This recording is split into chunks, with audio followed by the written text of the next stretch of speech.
thanks for coming to learning more about and preventing fraud and embezzlement.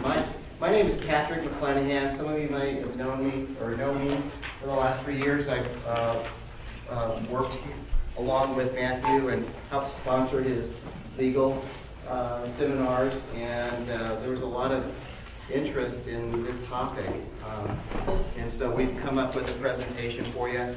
I'm kind of the pregame, I kind of warm up the crowd, kind of going, and then the big heavy-duty players coming on after me. So that way I won't take too much of your time, but I appreciate every one of you guys coming out here. And some people I heard travel from Tulsa, 2-hour drive to get here, so thank you so much. I think I'm going to go along with what Matthew does in his presentations, and he's the attorney and I'm the banker, so I'm going to refer all those types of legal stuff to him, and I'll do my best with my background. So my background is I've been with the bank, Mutual of Omaha Bank. How many people have heard of Mutual of Omaha? Yeah, okay. And they bought a bank about 10 years ago. I live in St. Louis, Missouri, and I travel 8 states for the bank. I work in a division that is focused totally on homeowner associations. And so in those 8 states, I have about $50 million in HOA deposits, and I've loaned about $19 million to about 56 different HOAs. And so I kind of eat, breathe, and I dream about HOAs.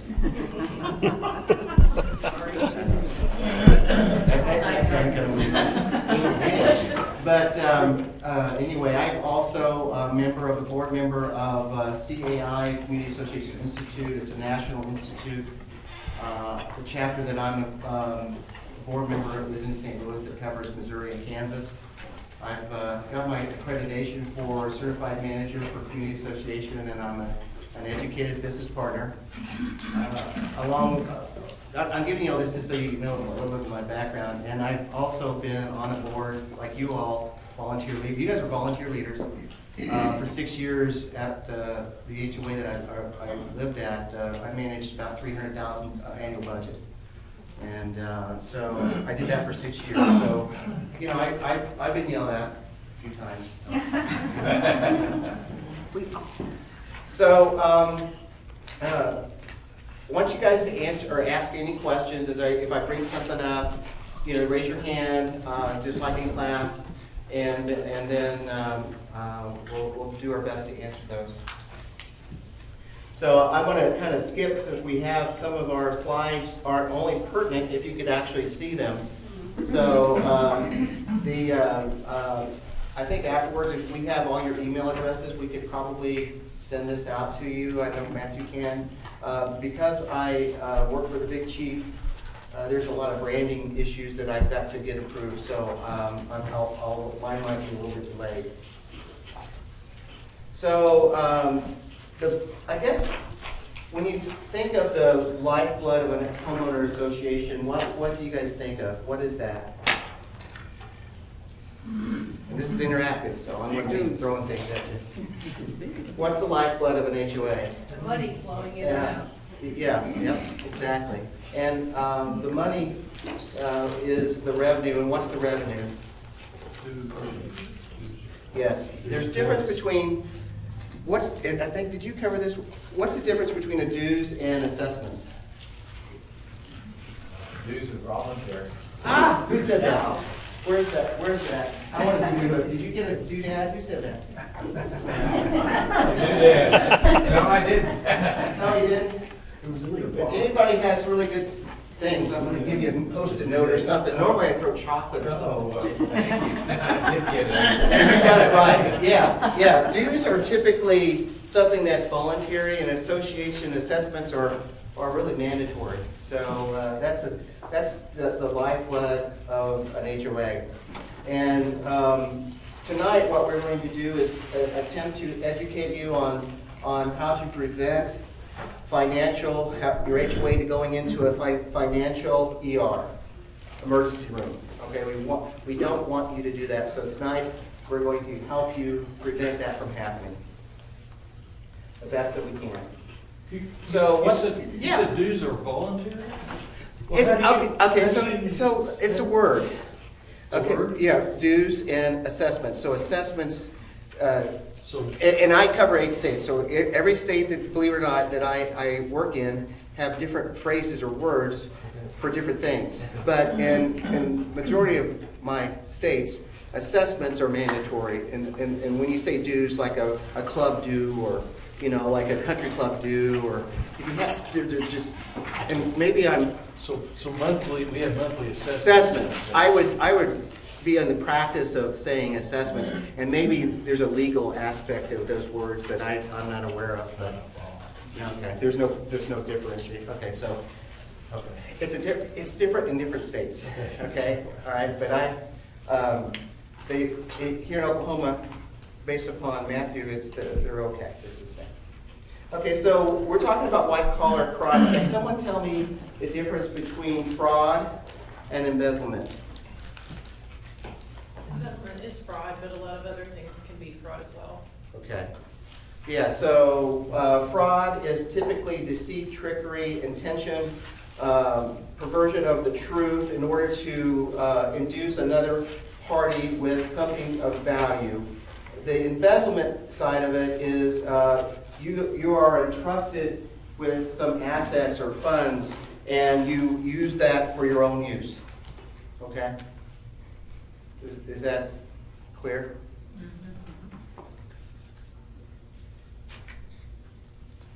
I'm going to just talk about a few numbers. 2.2 million plus of washed checks or fraudulent checks are about that have been written through management companies, through HOAs, where the checks are completely faked or washed or completely not real, but they're used to gain funds. The check losses are over 13 billion per year, and the fraud's growing rate is approximately 20% per year. The average losses for small businesses is around 160, and large businesses it's less for some reason. But I think I know the reason why is because of the checks and balances, and that's really a lot of the things that we're going to be talking about tonight is checks and balances.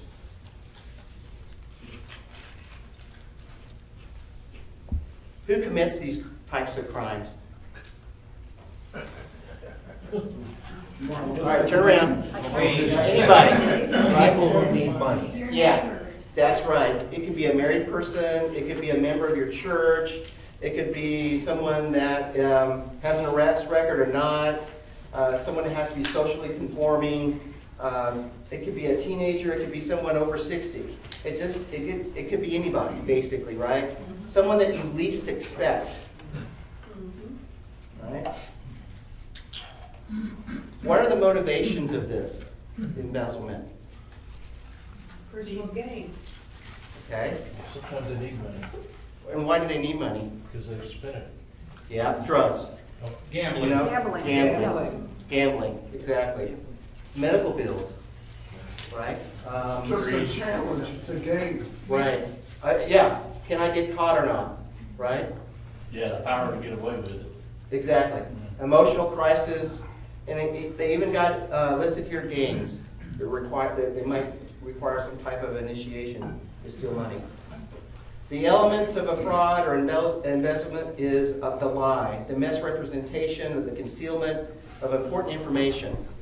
The victims are relying on other people, and the perpetrator is misrepresenting what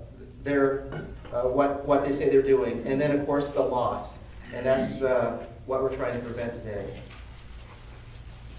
So the warning signs, I want to go through, there's 1, 2, 3, 4 warning signs. And the first part of the warning signs are your accounting practices, the transactions.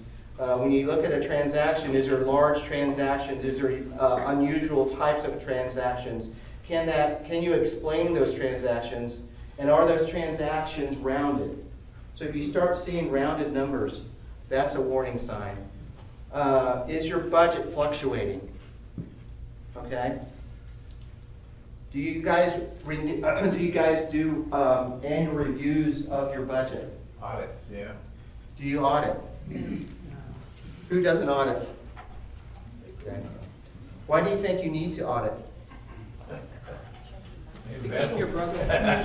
Yeah. Right. misuse of the money. Right, right.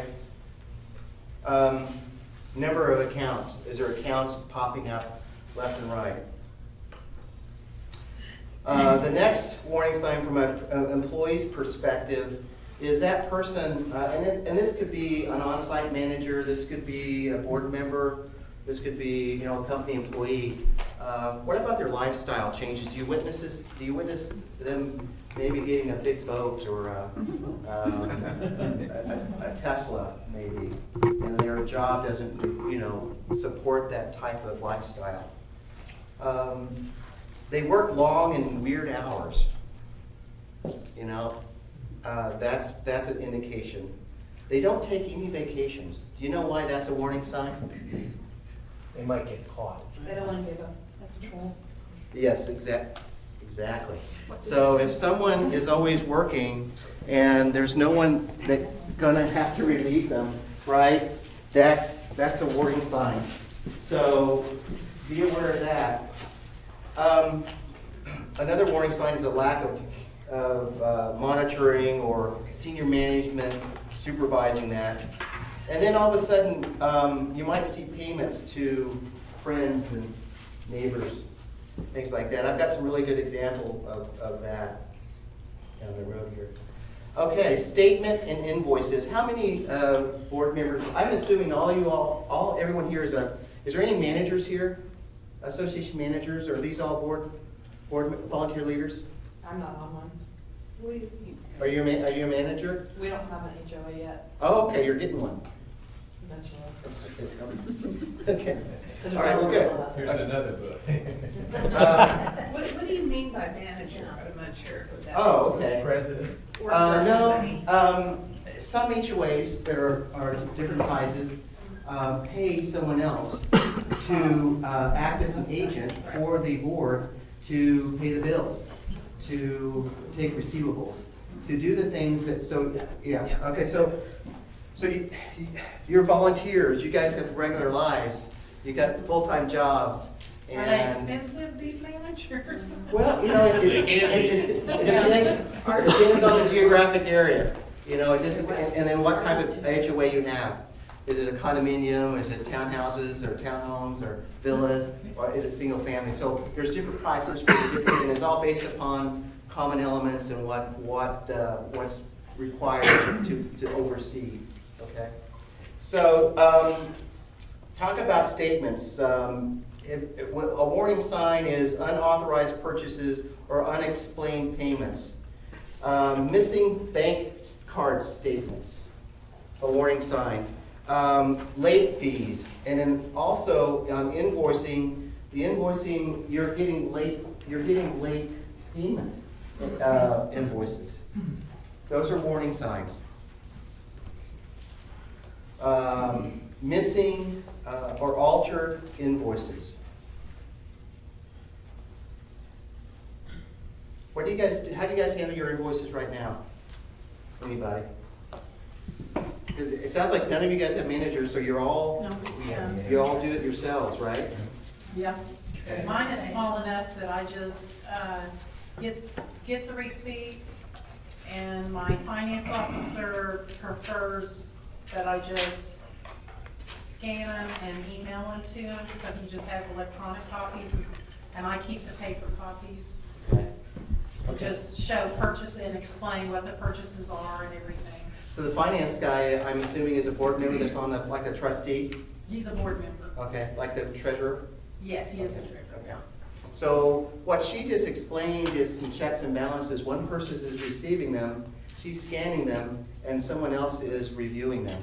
We call that separation of responsibilities sometimes, Yes, because if, I have otherwise, a- if one person does it, there's collusion that's exactly right. somewhere. I don't know if I'm going to be able to teach you anything tonight. You're right on the mark, absolutely. Okay, so how do you reduce the risk from an HOA perspective, from a board perspective? What do you guys have available to you? And I'm going to talk a little bit about insurance. What kind of insurance do you guys have right now, do you know of, for board members to protect your assets? Do you know what it's called? Something additional. Well, there's one. You've got the one answer. It's D&O. I've got one. You got, yeah, okay. D&O insurance is called directors and officers. That protects the board of directors for things that maybe they didn't know they did wrong, okay? There's another part of an insurance called fidelity insurance. And fidelity insurance covers, you need to make sure that the fidelity insurance covers the board members and the management, if you have a management company, you guys down there. The standard fidelity insurance only covers employees, so there also has to have a rider or, including board members, okay? And then if you have a management company, you need to make sure that they have it as well. Typical fraud and embezzlement insurance does not cover cyber theft. Okay, so when you're talking to your insurance guy, ask him about cyber theft. I can't go into that tonight because that's a whole program all by itself. You can Google it. You can also Google social engineering, and that is also has to be added to your insurance policy. It's not typically added to that. So you need to maintain fidelity insurance, and you need to have D&O, and you need to conduct annual checks and balances and reviews. And I want to say that a lot because that's the biggest part of prevention is overseeing the documents. And believe it or not, when you get complacent, it's because we had this person on site managing the facility for so long, your friends, and you drop your guard, okay? So let's talk about preventing this. And so the association financials and accounting procedures. So basically what you need to do is document those. Document your procedures in writing and monitor that. So like she said up there, you've got some checks and balances. You've got one person overseeing the receivables, all right? You've got another person making the deposits. So separating the funds, are you guys separating the operating account versus the reserve account or the special assessment? Or do you have them all in one account? Okay, so best practices say that tells us to have separation of those funds and don't commingle those funds. So you can show from a bank statement, not from an accounting program, but from a bank statement, your true balance of your operating, your annual operating, your reserve funds, and any special assessment for, say, some big project like replacement of the gate or a pool or something like that. So you need to be able to separate those funds. Okay, where's my chocolate? What? I didn't hear you. What? I said, okay, so where's my chocolate? Oh, yeah. Well, I wish I had. I was running late, but here's a post-it note. Don't chew on it. 310. It's not white chocolate. Okay, so the other item is vendors. I think everybody here, when you get a big bid, like say your landscaping and things like that, you get multiple bids, right? Is it okay to get the guy next door that says he's got a mower and everything and weed whacker to do your HOA? Probably not. No. So you need to make sure that they're insured and bonded, and don't go for the guy that can say, I can save you money. Get multiple bids of reputable vendors that have insurance and certificates and can produce those. And make sure that you get that renewed every year. Because if you first hire them, you get a multi-contract year, and you don't know if they've renewed their insurance or not without that proof of certificate, okay? So make sure that you require that on an annual basis. Check the references. Avoid conflict with your neighbors by having them say that they can paint the the assessment, or the clubhouse, things like that. Notify the bank quickly when authorized signers change. So boards change depending on your governing documents annually or 2 to 3 years. How do you guys, are you guys changing the signature cards? Okay. Yes. Some people don't. That's why it's in here. Board members are, basically, you need to make sure that multiple people on the board have the ability to view the accounts online and do what they call kind of a verification of transfers of fund. You don't want to have your manager do it without your approval, is basically what that's telling us. We also allow a couple of non-board members to view the account. They can't take money out, they can't make deposits, they can't do anything other than look at the account. But Do you we have actually like a couple of subcommittee or non-board- something like that you have? We set up a finance committee consisting of 3 board members and 2 non-board members. Okay. Some of us have the capability of making deposits, writing checks, Okay. using debit cards, but Okay, that actually goes into my next statement, is preventing, my prevention tips on cards. Do you have that, is it a credit card or is it an ATM card? A debit card? we have 2 debit cards, Okay, and you have to submit a receipt with each purchase. If any purchase is more than $200, it needs board approval. Anything less than that, you can go ahead and get on your own. okay, I'm the president of the board. I have one, and the vice president has the other debit card. okay. Best practices for those is don't attach that card to your operating account. Right. Create a sub account, as a regular checking account, that you would have to manually transfer funds over. There's also, with our bank, you can set limits on the debit card to say $200. So when they went to go buy something for $300, it wouldn't let them. So make sure it's not tied to your big operating account, but something like a petty cash account, things like that. So that's good. Excuse me. Yeah. How many residents do you have?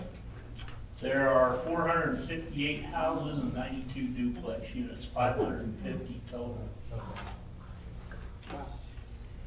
And you guys are self-managed? You guys manage it yourself, or do you have? We do use a CPA currently. For but- financials? Yeah, Okay. but that's because we can't find anybody to be our board treasurer anymore. Okay. I have a question. Yes, ma'am. Is it best practice to even have a credit card? Like some of my Well, board members want to yeah, have okay. a credit card so we don't have to, because what we do, we have a management company. So when we make a purchase, we have to email or send a picture to our management company or an invoice. Right. So it just involves a few steps, but Yeah. Well, you can. We offer credit cards to HOAs. The benefit is it's to the non-for-profit corporation and not an individual. You can have multiple people on that and device. So say like the HOA would have a $5,000 credit limit on a card, and then you can assign sub-cards to, say, the maintenance person or someone else, and take that 5,000 and divide it into half or whatever you want. But the credit card is handy to have when you need to buy something online or something to get on behalf of the HOA, and not using your own personal credit card. That way, if there's a return or something like that, it just adds another layer of difficulty of someone asking, well, why did you get money for this and things like that. So you've got a representation of your own HOA credit card. But you can set the limits as high or low depending on your receivables. Yes, sir. I just want to interject Yes, something please. there. You've got some expertise, it sounds like. We specifically got away, the old board practice was that board members, whoever they may be, it could be anybody on the board, would actually supposedly spend their own money and be reimbursed with an HOA check. Well, I became board president, myself and 4 other people got on the board last year. And one of the first things that we did is we got completely away from reimbursing board members, because that's part of the problem in how we got into a situation in the first place. Okay. So we did just like you said, we set up a separate small account, and I'll do transfers from the main account just to Right. replenish the small account. So there's usually no more than $1,500, $2,000 in the account that the debit cards can go to anyway. Right.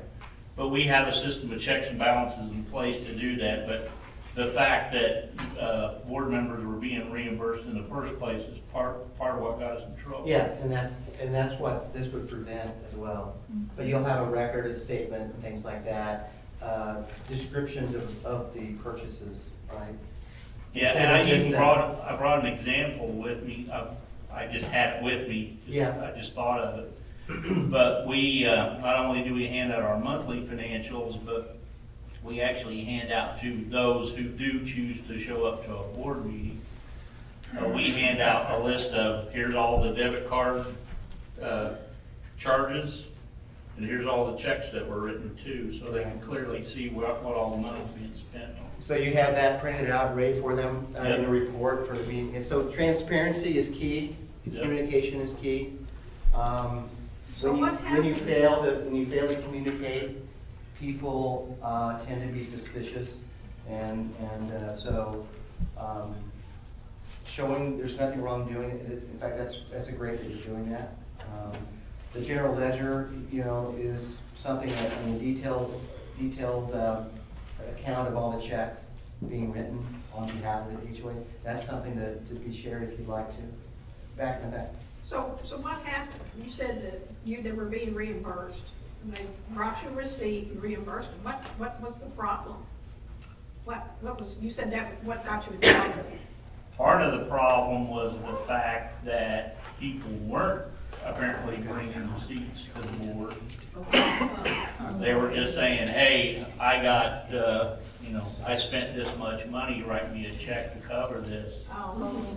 And it was just a bad system that it had way too many loopholes and way too many openings to do that, so we got away from that completely. How many of the HOAs out here have petty cash accounts? One? Okay.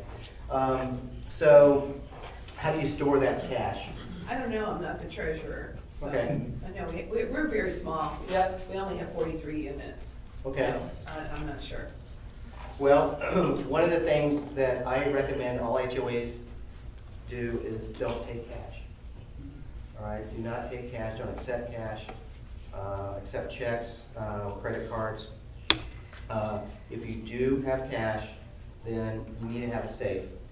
And it needs to be locked up, ready to go. It doesn't, do you have like a clubhouse or anything like that why do you accept No. cash? Why do you No. accept cash? I'm not even sure, we were talking about it, I don't know if we've even Okay. implemented it. All right.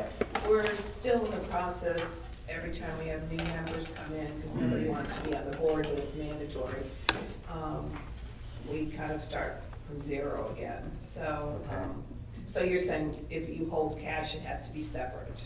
Yes, that would definitely be, when I was a on-board member of my HOA, which was 1,017 homes, and we had 3 pools, we had a clubhouse. In the beginning, when I first started, they was accepting cash for deposit of the rental of the clubhouse. And so when I got on the board, I changed that and dropped that and added a little swipe card for accepting credit card for deposits or rental, things like that. All right, so that's something that this keeps that risk down. Or one of the things that really worried me when I got that is that we were getting, from a board's perspective, we were getting rental income, which is taxable.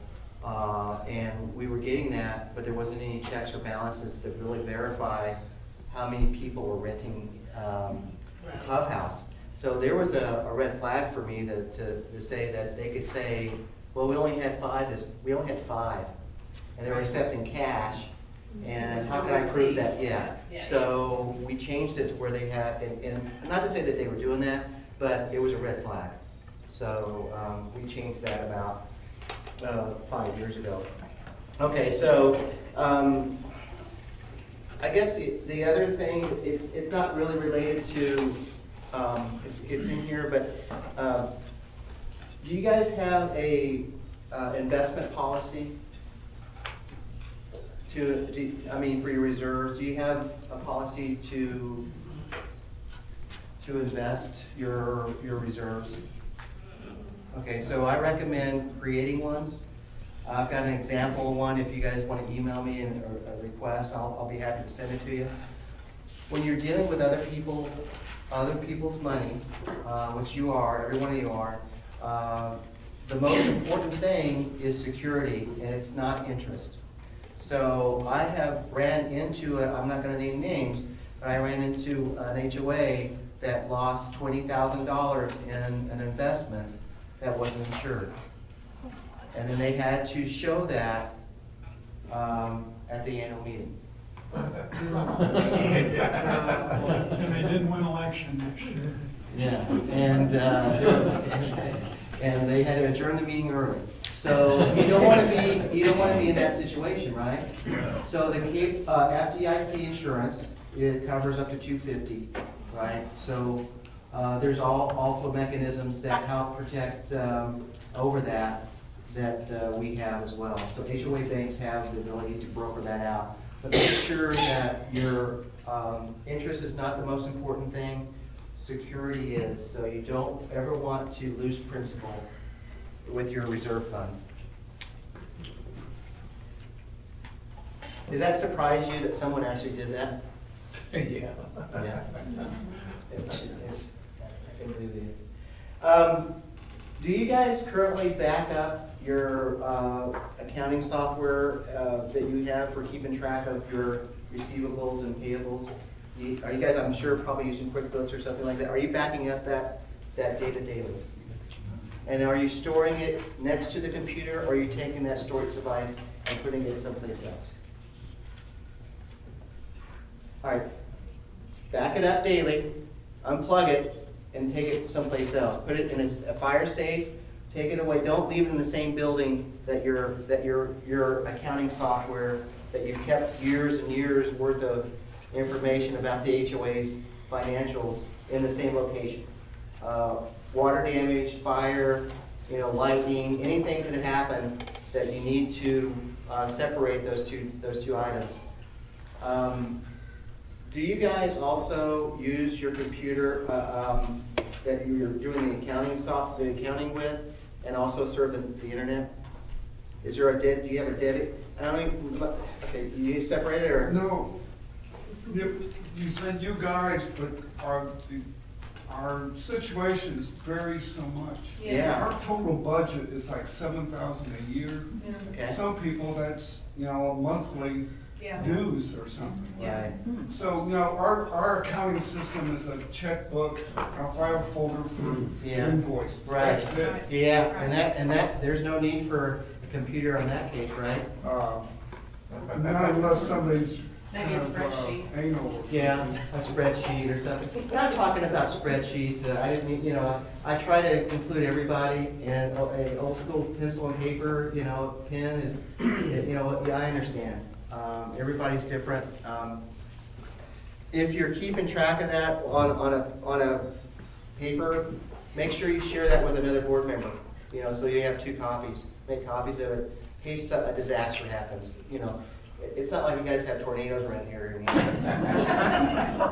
Earthquakes now. Oh, earthquakes? Yeah. Yes. Yes, ma'am. What were you saying then about doing your financials on the computer? You're gonna talk about having some kind of malware or something? Yeah, so that is, the social engineering thing happens almost on a daily basis with me.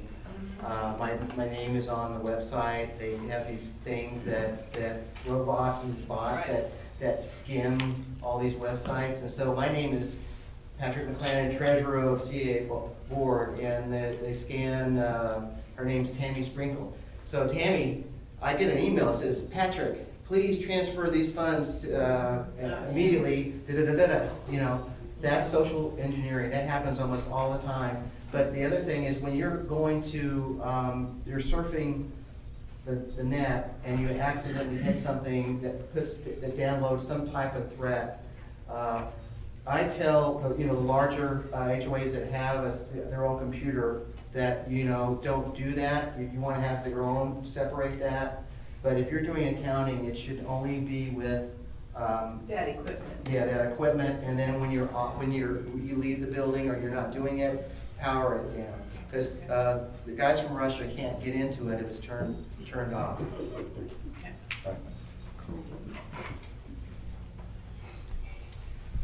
Okay, so someone mentioned audits, that you guys are doing audits. When should you do an audit of your financials? For the end of the fiscal year. Well, yeah, that's a good time. Every 2 years, it depends on some governing documents. In some states have a requirement that HOAs do it every 2 years. Typically, it might be when a developer transfers an HOA over to the homeowners is a good time to do the audit. The other time would be if a management company used to change management companies. That's also a vital time to verify records. But when I was a board member, we did it every 2 years. And you don't have to necessarily do a complete audit, but you could do a compilation. And that's something that's a little less expensive. And they come in and look at your records, they come and look at the receipts and statements and things like that. Okay. Processing receivables. How are you guys receiving your assessments now? They come into one location? Mhm. They come into your house? Yeah. Choose a treasurer's house. Okay, most of them? PayPal account, Huh? part of it's a PayPal account, PayPal account? Oh, okay. Wow. checks and the PayPal account. That's what we get. How do you, I'm just curious, how do you, does PayPal take a % of the assessment? Yes, and that gets passed along to the homeowners. It's Okay. like 3.2%. And then, so they pay actually more. In Yeah, order to pay that $100 assessment, they go through PayPal, and they take their 3%, so they're not really paying the HOA $100. But you're making them pay a little bit more to cover that, right? They have to pay Correct. the 3% when Okay. they pay the 100, so it's Okay. 130. yeah, like our standard dues are $286 a year, so it adds $8.84 or something like that. Okay. To that amount.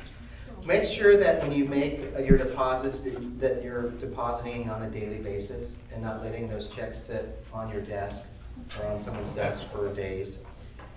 Okay? It happens. Yeah. Okay? So, if you do keep checks for, sometimes there's some HOAs that have managers on site that they have actually a check scanner there. Instead of going to the bank, they do a remote deposit right there, and then they keep those checks for 10 days. Do you guys currently have a collection policy in place for your HOAs? Okay. Meaning No. timing. Okay. And I'm kind of getting, I'm tiptoeing in his world a little bit, but there's a policy, you should create a policy so you can be fair and equal to everybody. And you follow these steps before you turn over to a collections attorney, right? So you should have established some type of collection policy. That would only work on mandatory Right. dues. Yeah, that's right. Oklahoma is the only state that I know that has voluntary. You're absolutely right. All right. When you guys distribute or pay the invoices, do you divide that responsibility? So like you did, like I said earlier, someone receives them and someone sends and makes copies. That's always good. I don't mean to repeat myself, but it is a common best practice. If you don't do it, this is a way to prevent them. So make sure you're dividing up your responsibilities. Do you store checks in a safe, secure location? Can someone get to those checks? Are they pre-printed, or are they blank check stock? So some programs have the ability to print the whole check, but I'm sure here would just have those regular pre-printed checks. Do you guys require 2 signatures on the checks on a payable, on an invoice? On a certain level, okay? And do you know why that's important? It's the word of the night. Collusion. Checks and balances. What I understand is that you can require 2 signatures, but the banks don't look at it. You know what? You are correct. So they'll pay There's no. If you think of a bank going through all that, and there's a line item, they look at the signature and they match the signature on the signature card. The point is that you're doing checks and balances from a board's perspective. You've written a policy that says anything over $1,000 must have 2 signatures. So when it comes in that's been paid and there's only one, somebody's in trouble, right? Someone violated your policy. So that's why it's important. Yeah. We actually found a local bank who at least told me when we went to sign up with them that they do require 2 signatures on every check, or they will not process one. Yes. Okay, so in that case, I'm assuming only on commercial accounts, that would be, they're just gonna look for 2 signatures, and if there's not. So, is it a large bank, or is it a credit union or something? It's Bank of Oklahoma. Yeah. We were with IBC Bank, and we wanted to make a bunch of changes when we got on the board. Yeah. So one of them was a bank, one of them was attorney, just different things. But I specifically talked to like 3 or 4 different banks, and Bank of Oklahoma was the only one. Yeah. Who told me that, yes, we do require 2 checks, 2 signatures. That if is it's on the unique, check. that's a unique situation. We have a product called Positive Pay. It's a common feature, a lot of banks have that. And what that is that you write a check to, say, the landscaping company for $1,000, and then somebody changes the check, instead of $1,000 to $2,000, comes in for payment. That Positive Pay file, it verifies the check number and the amount. If it doesn't match, it stops that check. So it's called Positive Pay, and it's a feature to help prevent some fraud. So, do you think it's a good idea to sign blank checks? I'm just asking the question. I'm just testing you guys out. No, you're right. Definitely no. Yeah. Just a question about collection agency. Isn't it a standard practice to utilize collection agencies to assist with the collection of dues and assessments? Matthew, would you like to take that one? Sure. Now. Yeah, we're interactive. Well, you said collection agency. It's not very common to use a collection agency. Most associations in Oklahoma are going to do their own collections. They're going to hire a lawyer. That's kind of what we do. It's not impermissible to use an agency, but HOA debt or condo debt's a little bit different than not paying the dentist or the payday loans, those kinds of debts. I mean, a collection agency might work, but you just don't see it very often. I see it in different states. In St. Louis, there's one that they're tagging their credit score. So I don't know how, because there's all these rules that I'm not familiar with, but there is a collection agency in Minnesota too that's doing that affects the credit score of the homeowner. That's going to be the biggest difference between the association doing their own collections and hiring a lawyer versus a collection agency, because the collection agency might have an account with the credit reporting agencies and they might ding their credit. Good question. Okay, so always examine the supporting documentation for any of the invoices. Please stamp invoices paid with a stamp, so you have a record of it. Or I've seen another good practice is a receivable stamp that it's been received a certain date, because sometimes these invoices come in has a date on it, but it might not get to your place till, maybe 5-10 days later, and they're shouting at you. So, you can get that receivable received on a certain date, write that on there. Okay, I'm not gonna do that one. Okay, so, You got anything on for that, automatic payments? Like we have our electric bill set up on automatic. yeah, so the bank, your bank that you have, probably has a, bill pay service that you set up through your own login. There's nothing wrong with doing that for your assessments. Our bank has the ability to receive that. You set it up, and it would set up a recurring payment every month. The charge is for an electronic check is nothing. For a credit card, it's $14.95 that you would pay. Some people like to pay with credit card because they want to keep the points. But in our case, it's $14.95, and you're getting 100% of your assessment. So I guess governing documents. So what I want to say here, best practices, unless the governing documents impose a more stringent standard, board of directors at a minimum should review the following at a quarterly basis. Your bank reconciliation. Have you guys reconciled your checkbook? I think the new generation doesn't even know what that means. I know my kids don't. My 26-year-old. Okay. Make sure that you reconcile your operating and reserve funds.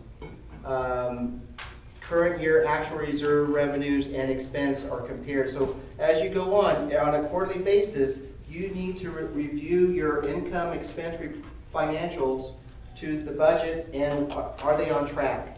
So make sure they're on track. Okay, and then also your bank statements. Make sure that, I know none of you guys have management companies, but some management companies would just give the board members a printout of their financials from their software, which is not the same as looking at your own true bank statement. There's a company in St. Louis that co-mingles everything. They do financials for HOAs, they're small HOAs, they don't manage them, but they put all their funds in one account. I can't do business with them. Okay, so that's like, how do they keep track of it, right? You've got to have a bank statement per account. Okay. Do you guys know what a balance sheet is? Do you have a balance sheet? You guys working on that? Make sure you review that. The aging report and delinquency report, do you review that on a monthly basis or quarterly basis? Make sure you do that. I didn't get exactly what a balance sheet would be. Your assets and versus liabilities. So you've got your revenue coming in. Like the master ledger then? Yes, sir. Yeah. You said aging report and something? Yeah, the aged homeowner delinquency report. Delinquency. Yeah, I call it an aging report. Oh, So okay. you should review that. And what that means is you have a list of homeowners that are past due 60, 90 days, whatever. Review that, make sure you're on top of that. I heard we can't put that out into a board meeting, with other people around. We can share it with board members, we can't share it with the rest of the group because names are on there. Yes, sir. Okay. Is that right? It's not, It's not best practices Yeah, it's not best to, practice. Yeah, Legal wise? it's not a good idea to publish an aging report. Keep that among the board. I mean, It goes along with the Shame. name and shame list. yeah, the name. We don't, but we've had some requests at the annual meeting that they know who's behind. Definitely motivates people, but Yeah. sometimes it motivates them to hire a lawyer and sue the association for defamation. Yeah. And that's not a good thing. I just make them a visit every month. So the other thing to look for is to look at the general ledger, look at the canceled checks and images, and review any write-off for delinquent owners. So there comes to a point where they're just not, they're just always perpetually, and you have to write that off as bad debt sometime. We Write it off foreclosed. as a bad debt. We have a lien on it. We put liens Yeah. on it. Yeah. Yeah. You know, it's kind of like you've got so many homes, and out of all those homes, you know that John Smith over here, he hasn't paid for years, and he's not going to pay. And the only way that you're going to get that money is when he sells his house. Right. Right? So some people will take their budget or their income and completely make that budget the same as everybody pays. And then what'll happen at the end of the year is that you're got negative cash flow because you're not being realistic with your budget. Right? So what do you suggest to do? Be realistic. I mean, if you know that your income or your assessments are being short of what they should be, you shouldn't budget for 100% accuracy on the income, right? Because it'll just hurt you at the end. Okay, so what happens when you suspect fraud? Or embezzlement? The first thing you need to do is do a confidential investigation quickly.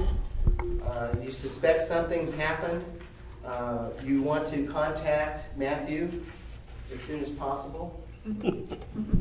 You want to gather all documentation, documents, invoices, bank records, receipts, checks, card statements, anything that would prove that there's something going on. So, of course, call the police as well. Protect your bank accounts. Put an immediate hold on all transactions of your accounts. Remove any books or records from the perpetrator.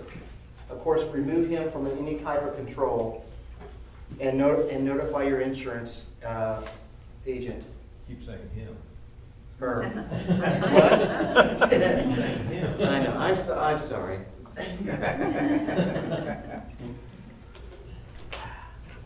It could be anybody. Did you say notify the insurance company? Yes. Yeah. I think there's a time window that you have to report something. Make sure you fall inside that. Hey, Patrick, Yeah. could I add one quick thing? Yes, please do. One thing that we learned is no matter how long, it could be 10 years out, maintain copies of dues checks paid to you, maintain copies of the checks that the HOA writes to pay invoices. Keep that information somewhere, whether it's electronic or hard copies, because one of the things we found out is we could only go back to 2008 to get records from the bank, and we couldn't go any further back than that. And it's quite possible that a lot of money was embezzled prior to that, but we had no actual proof because we don't have copies of checks. So that's just one thing to keep in mind is just maintain records as thoroughly as you possibly can. Did you take legal action against the people, or the person, or the people involved? I would think. Matthew, you want to answer that one? They did. I have a question. You mentioned something about a time limit. I have a very difficult situation right now. I'm the current president of my association. We had a president that reelected himself for over years. It's a very small association. We only have about 60 houses. And it was just her and a managing agent, which happens to be her best friend. And they they didn't hold annuals. Nothing was really happening. And I decided to stop paying my dues years ago. Because I kept on asking questions. Hey, when is the annual meeting? Where's my financial? And things like that, and I never got answered, you know. I need the board contact and things like that, and I wouldn't get that answer. Long story short, ended up putting a lien on my house. I owed them several money, a lot of money, like over $5,000 based on their calculation. Well, that's when I got serious. and so I started reading my bylaws and my bylaws and my covenants. And the due process was not done. And I was Spelled out in those documents, right? Right, it was there, that before they put a lien on your house, that there is a due process, and the due process is the resident would have to sit before the board to prove their, you know, to tell them why, you know, they shouldn't pay or they should pay. Mhm. And then they would then come to a decision to what they would do. If then they decided to put a lien on your house, then they went ahead and did that. Well, that wasn't done with me. And so, because I was not current on my dues, I could not vote. Yes. So what I did do is I went on my community and I asked them to contact them. Hey, contact them. Ask them about the meeting. Ask them about the annual meetings, which they did. And then I was able to get some other people on the board. And once I was able to get my neighbors on the board, I was then able to ask to have due process, since I was not awarded that due process before the lien. And then when that happened, then I was able to prove that the due process was not done correctly. Okay. And then what they ended up doing is, yes, I did pay my dues to them, but I did not pay them the unreasonable interest that they were charging me. Okay. Because the only reason why I did not pay is because I did contact them back in 2014, and I did ask them to talk to the board, and they denied it. And so what I did do is I paid interest up into the 2014, I believe, and then from there to 2017, I paid them just my regular dues. Okay. So that was great. So then now my dad's clean, they Mhm. removed the lien out of my house. Well, this year, I ran for president, and so Oh. I'm here. That's what you Wow. But the reason why I did do that is because I just got tired of these people reelecting themselves year after year, and there was only 2 people on the board. That was it. And so anyway, so now here I am, Mhm. there's no documentation. So I just got, I sent them a letter, and I asked them to hand me over everything, you know, and I said, meet with me, and I'll go to the bank, and we'll change the signature on the bank, or they decide to cancel the account. Yeah, so they canceled the account. I don't have access to the account. I was handed over some bank statements, but like you mentioned, it was just up until 2011. Our association started in 2009, so I'm missing some years. Yeah. So now I'm in a place, right now, I'm just trying to look at this books. I don't have a master ledger. I have residents in my neighborhood that they put lien on their house. I don't have any documentations of how much they owe and interest that they put it in. I don't have anything on it, and they are not, Do you think of course, that? they're not helping. Yeah. Do you think those records exist though? I mean, you think they do? I mean, they would have to if they put a lien Yeah. on it, and they send financials and things like that. So my question is, you mentioned something about the timeline. You know what I mean? And then I have seen, so there's this bills, this invoices that were paid, like during January and December for mowing services of like thousands of dollars. Now remember, we have a 60 home, it's a little bitty community. We don't have a park, we don't have a pool, anything. So it's just like some stuff, but there's not an invoice, you know what I mean? And from what and so there are some things that it's just like Sounds a about little- embezzlement, you know what I mean? Yeah, it sounds a little. What if they cancel? I know, but it's kind of like I need to know the timeline because I need to figure out what to do, I just received this week a If they check. cancel the account, the bank account, then that means they zero it out. Well, they sent me right? the check. They sent me the check of what the remaining, the. So then what was you in it. opened up a new account with those They did funds? not open up, they just gave me a check. I understand that. So they closed the account out Correct. and you have a check. That's right. So now what did you do with that check? I still have it in hand because I need to get with my board members. So you need to get with your need board a member. check. Right, we need to figure it out. and get It's kind of like we're starting from zero, you know what I mean? Yeah. It's just, it's frustrating because I don't want a person to just walk away, regardless if it was $1,000 or $20,000. I just don't think it's fair for you to take advantage of a community like that Right. for years and walk away with it. Right. And so I'm kind of like, I don't know what you do in the sense of it, like, how much time do I have before I need to do something? Okay. All right. Well, I think that's a good, Matthew, good time to swap treat- the lab.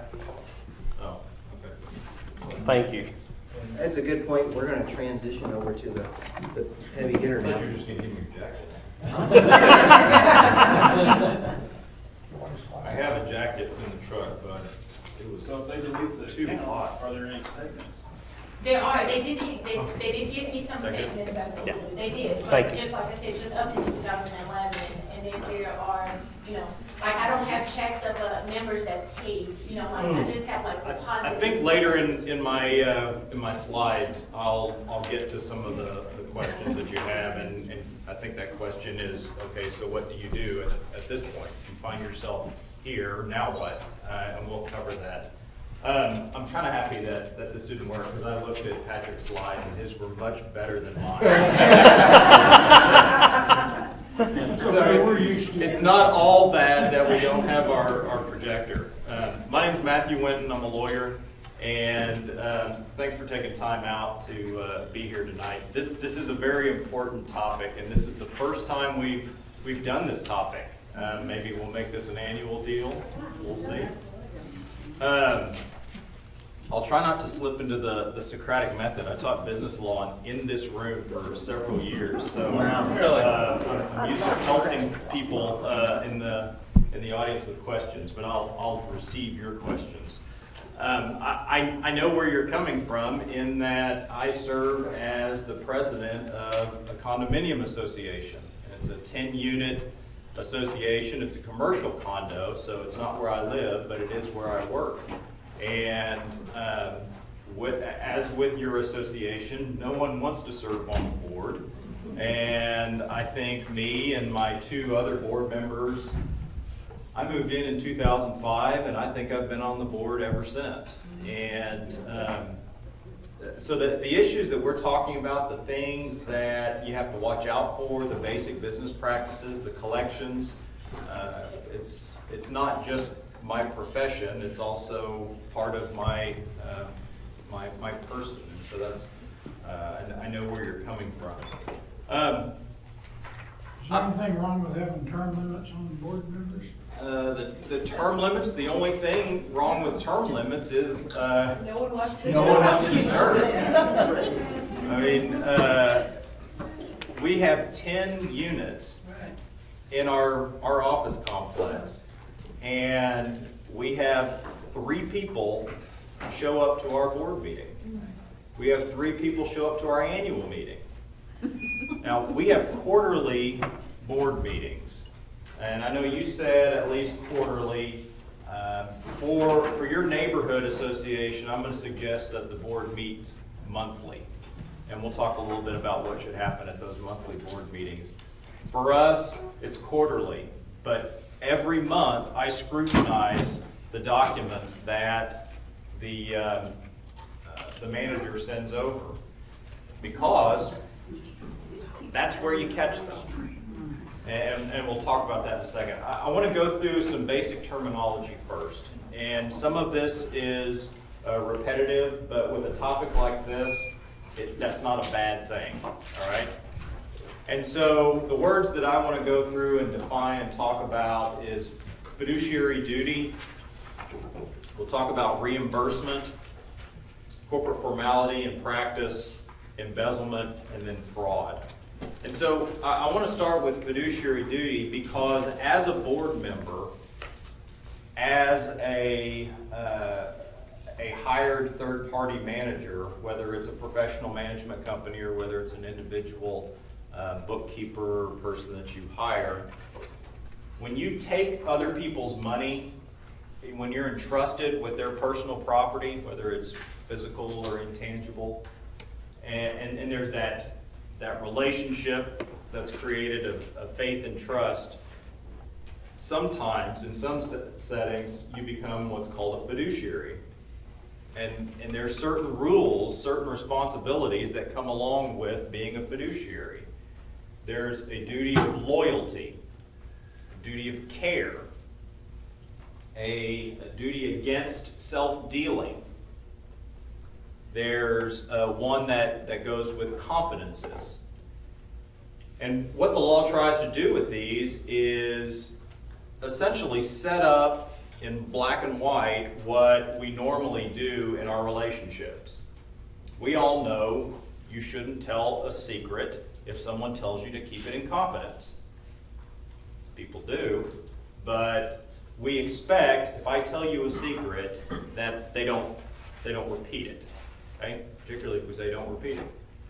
So that is what the obligation of confidences mean.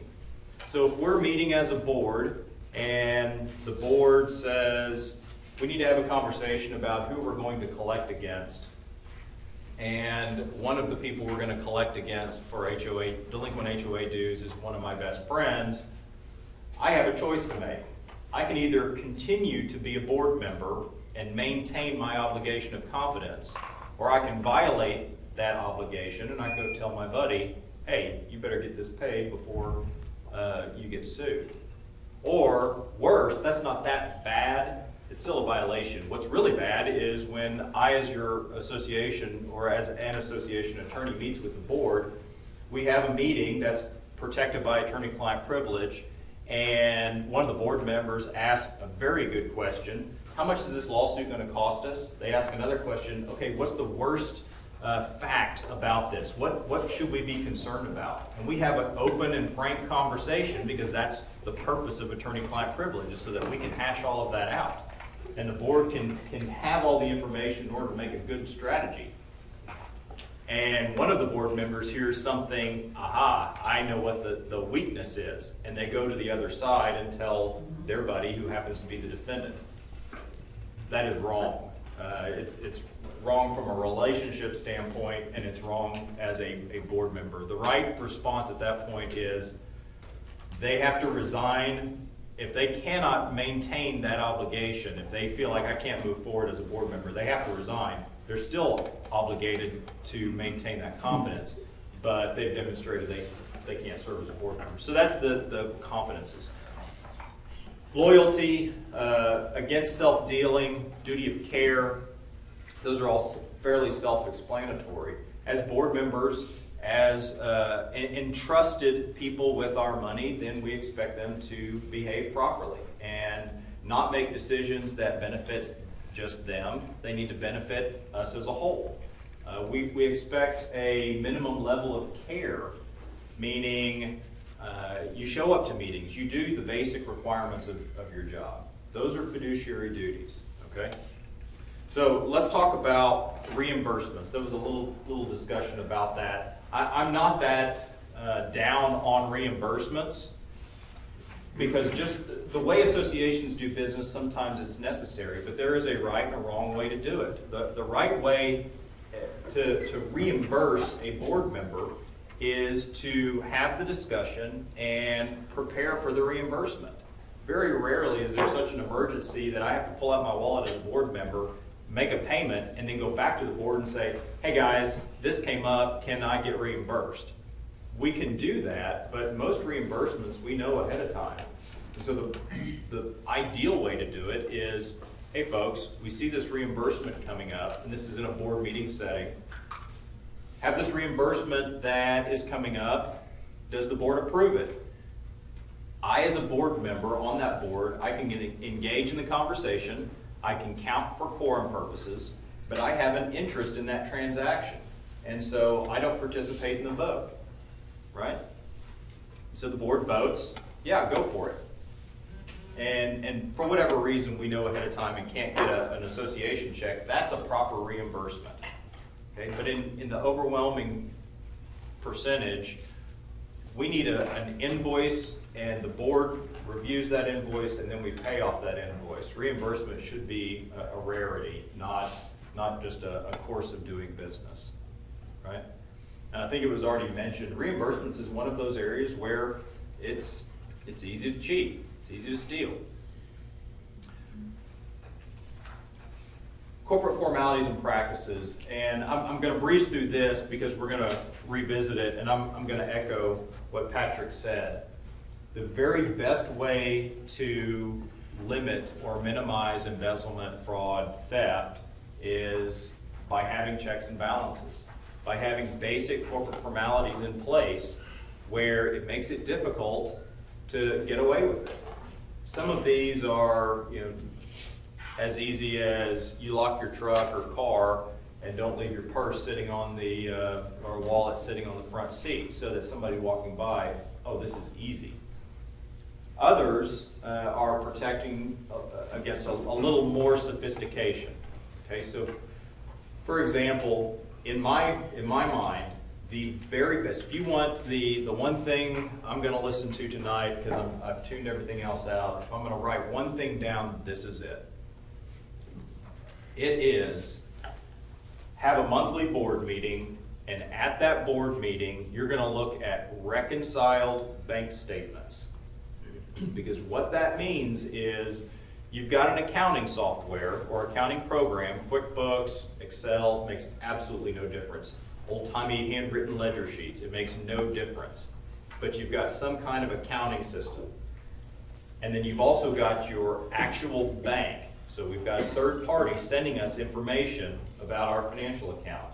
And a reconciliation is taking those two systems and comparing them and producing a report, producing information that tells us what was deposited, what checks were written and cleared, what checks were written and have not cleared. So you've got cleared checks, uncleared checks. That's one of the best ways to prevent fraud because it's extremely hard to dummy those up. If all you're getting on a monthly basis as a board member is an Excel spreadsheet or a handwritten ledger or a treasurer kicking back in their chair and saying, we got plenty of money in the bank, trust me. Sounds good to me. Next item of business. I mean, y'all are ripe for getting ripped off. That's an embezzlement haven. You had a question? So that sounds like the number one thing, really good point. And two, we just like try not to receive or disperse cash. I mean, not dealing with cash, is that another thing we try to stay away from? There's no reason for the association to deal in cash. And then about 20 years ago, there was a case in Oklahoma of investment where the guy that had the Burger King franchise all over the state, one of the bookkeepers set up an account with the same name of the meat distribution company that they wrote a lot of big checks to. So for years, he never knew what was going on, and hundreds of thousands of dollars went out because that's the name of the company that we send all that money to. Yep. And she was just putting it in a bank account and then cashing it. And we'll get to the red flags and things to watch for, and that is on the list. Dummy vendors. And these are the things that you're looking for as a board member. And it's not as simple as, okay, we're safe because the lawyer said have an accounting system, have bank statements, and then reconcile them. You got to look at them. You're going to have to probably train your eyes. I mean, I graduated from this university with an English Lit degree. How much, how prepared was I to look at a profit and loss statement or a reconciliation statement and have any idea what I was looking at? Zero. I could stand here and quote you Chaucer, but as far as identifying, a problem or some red flags in a reconciliation statement, I was not prepared. I've learned, and that would be one of them. Why are we paying this meat vendor so much money? This is so much higher than what we paid last year. Is there something going on with beef prices? Hey, meat vendor, why are we paying you so much? What are you talking about? We're hitting the same levels as last year. Well, that's strange because now I have information that doesn't match up with what I'm looking at. That's how that stuff gets caught. But it takes looking at them. All right? Why are all of these checks written to cash? We don't deal in cash. Who signed these checks? So it's not just having accounting system, bank statements, and reconciliation. We need to make sure that the information, the bank statements that we're getting, has check images as well. I can't imagine a bank not having them. but apparently there's a management company that dumps everybody's money in one account. I mean, as long as time continues, we'll still be baffled by what people do, I think. Matthew? Yeah. You said monthly board meetings, just the board members, or is it open to everybody? Because we have quarterly meetings, and we open it to everybody, but it's like, they come up with, somebody left a toy out in their driveway, and it goes on and on and on. Yeah. Y'all are gonna have to feel your way through that one. And I think it depends on the neighborhood. What's that? I'm sorry. I think each neighborhood has to, or board has to decide for themselves what works best. Because it's an art and science balancing, okay, are we providing enough transparency, which a board certainly wants to do, with, okay, 3-hour meetings are just too much because people are complaining about anything and everything. And there are techniques to manage meetings using an agenda, maybe sometimes on a quarterly basis, having a town hall type meeting so that, all right, look, we're not going to talk about this at our monthly board meeting because we need to conduct business. We're going to move this to town hall. It's not that we're not interested in hearing about, you know, your neighbor's dog in your yard and all that stuff, but So just have kind a of board shuffling meeting that. before and then have a town hall after that, I guess? You could, so that people can leave. Yeah. Yeah. Okay. So in terms of defining embezzlement, and I think you covered this, embezzlement and fraud are different. And I'll give you an example.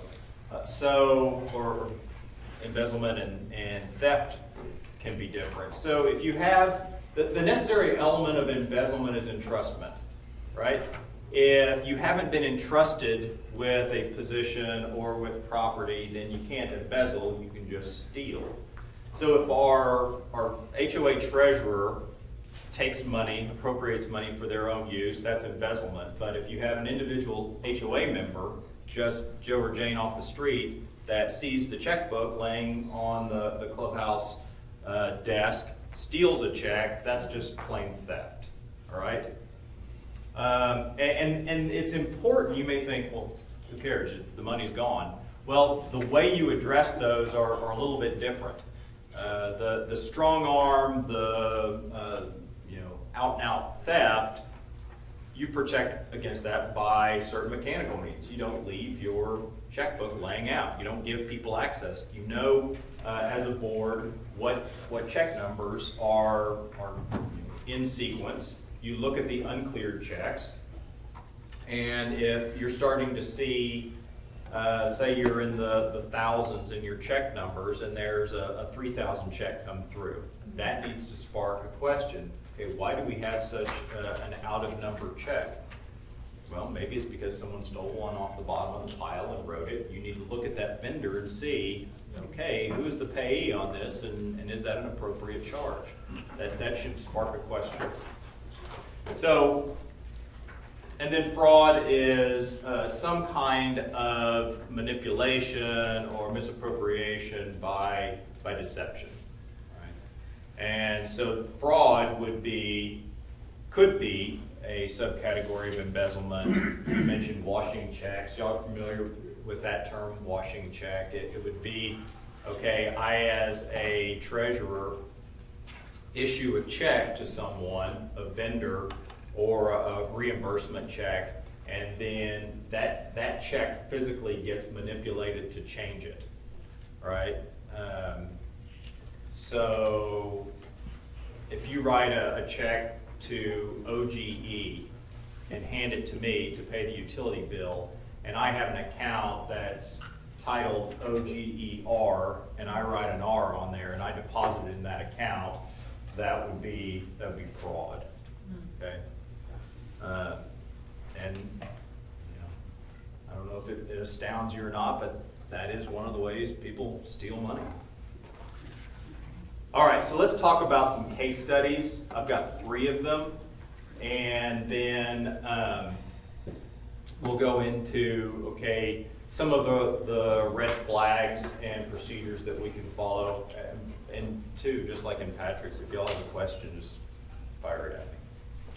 So the first case study, and what I have, you'd see this on the slide, I've got the parties, meaning who are the actors or the participants, the setting or what were the facts that went on in that case, and then just a short diagnosis of what the overall problem was.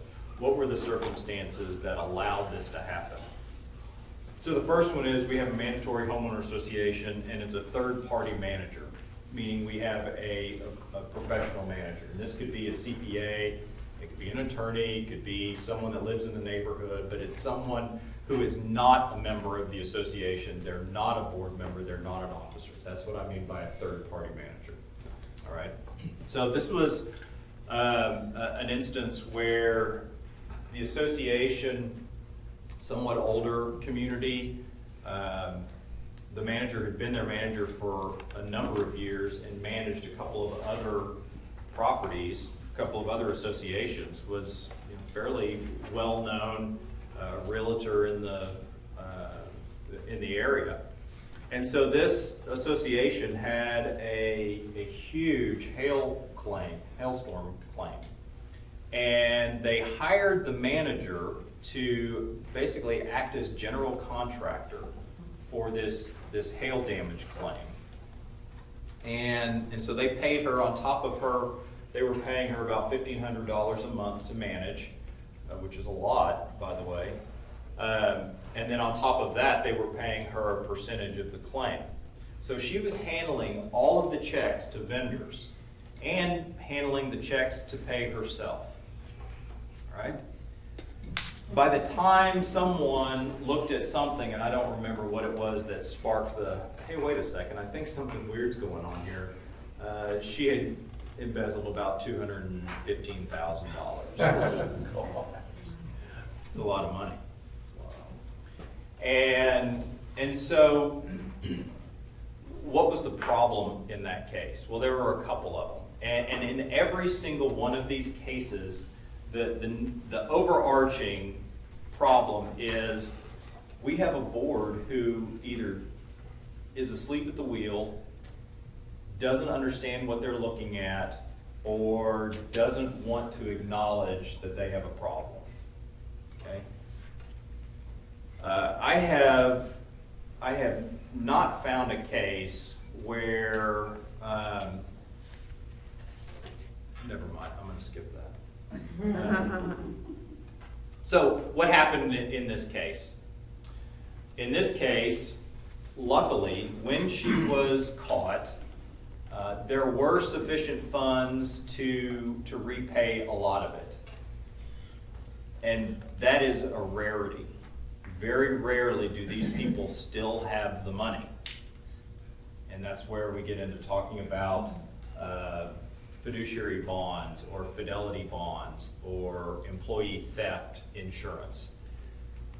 Those products cover the high percentage of cases where when we find out there's been a theft, there is no pot to go pull from. It's just gone. And the last thing your condominium or homeowner association wants to find out is that the reserve fund has been looted and you need the money. Because if you've ever gone through a funding process or program, you've got your dues or your assessments, you've got special assessments. Has anybody gone through a special assessment vote? Did it pass? No, it was the biggest homeowner meeting we had. Yeah. That's the problem with special assessment funding mechanisms is people show up and they're angry to find out their association is woefully underfunded, or they may even recognize, okay, yeah, we need this money, but I don't want to spend any more money.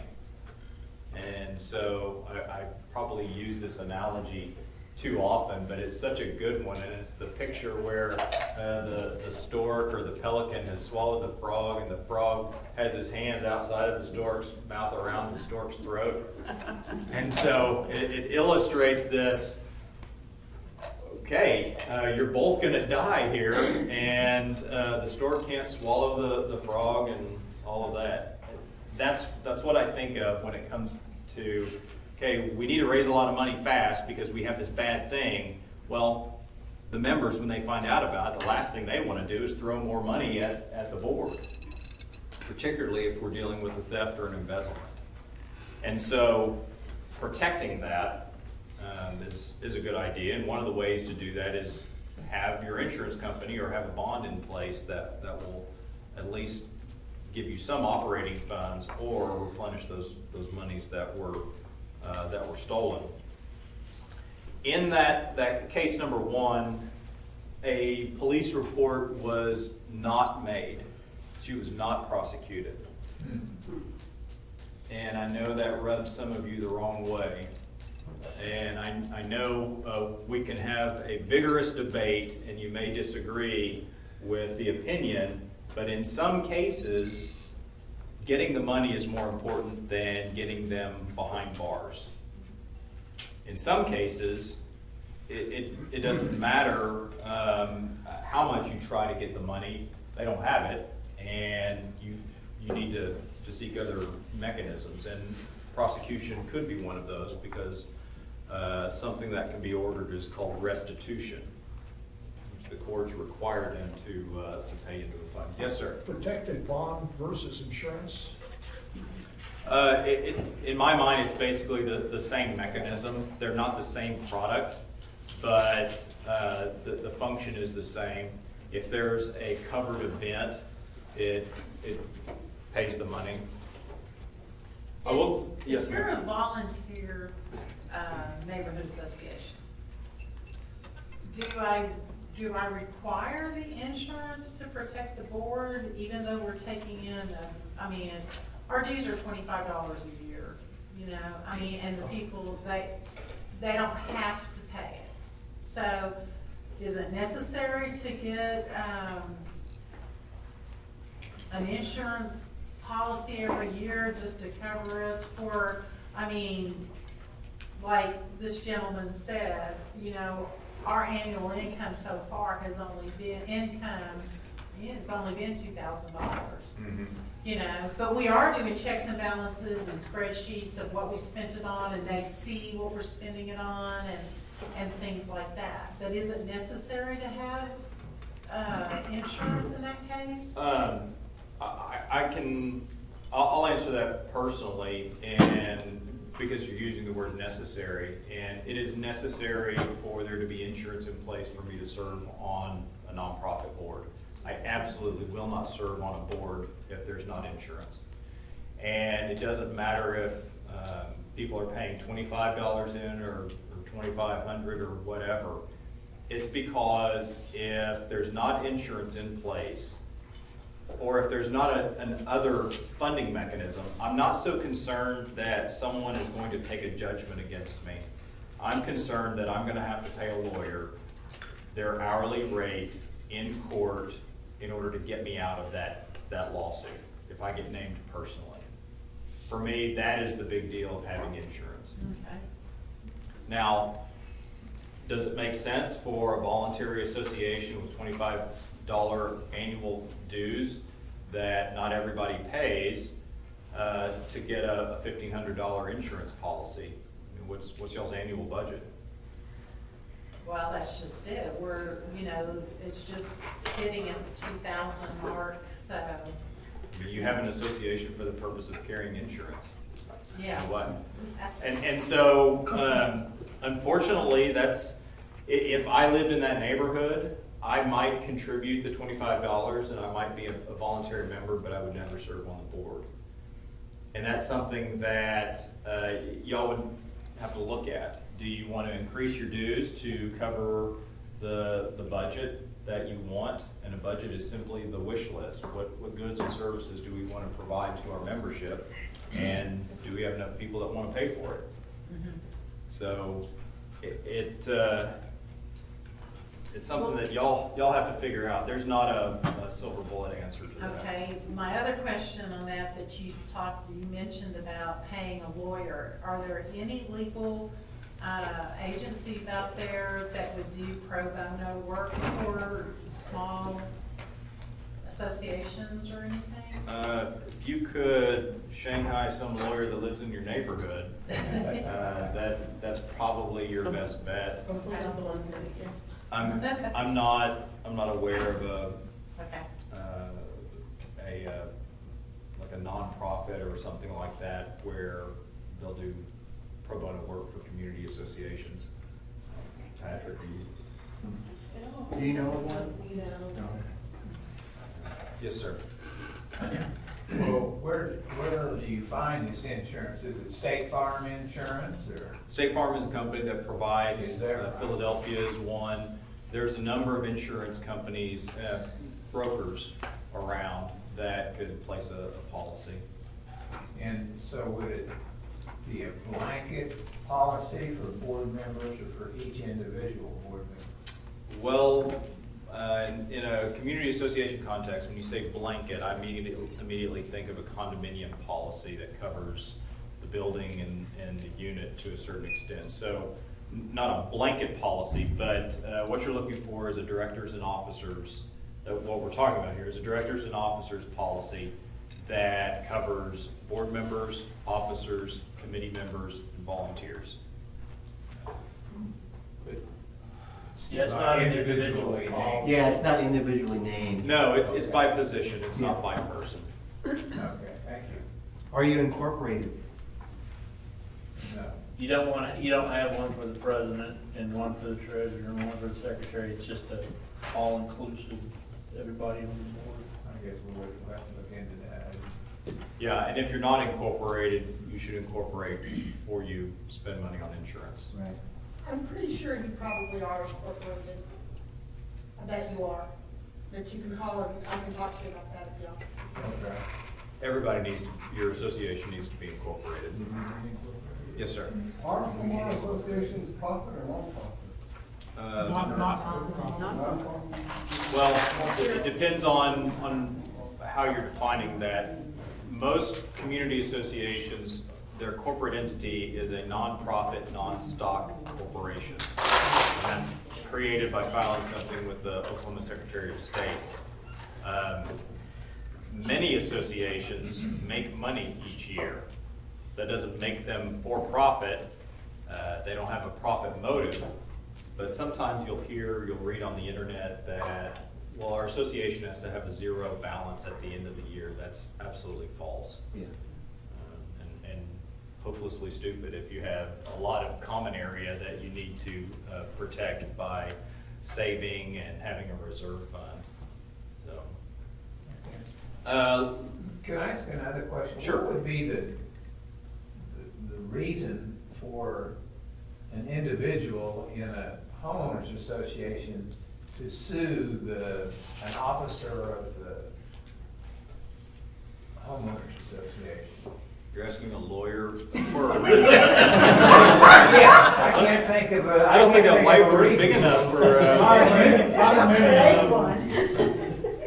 I mean, You didn't enforce. Well, Because they can't. yeah, so. I think the question is, or maybe I'm going to rephrase your question a little bit. What are the circumstances where a person could bring a legitimate lawsuit against an individual board member? Because generally, everybody has an opinion and a bent. My bent is for associations. I am pro-association. I like them. That's what I do for a living. I think about them. I think about protecting them. And along with that, I generally think individual board members shouldn't be sued. Okay?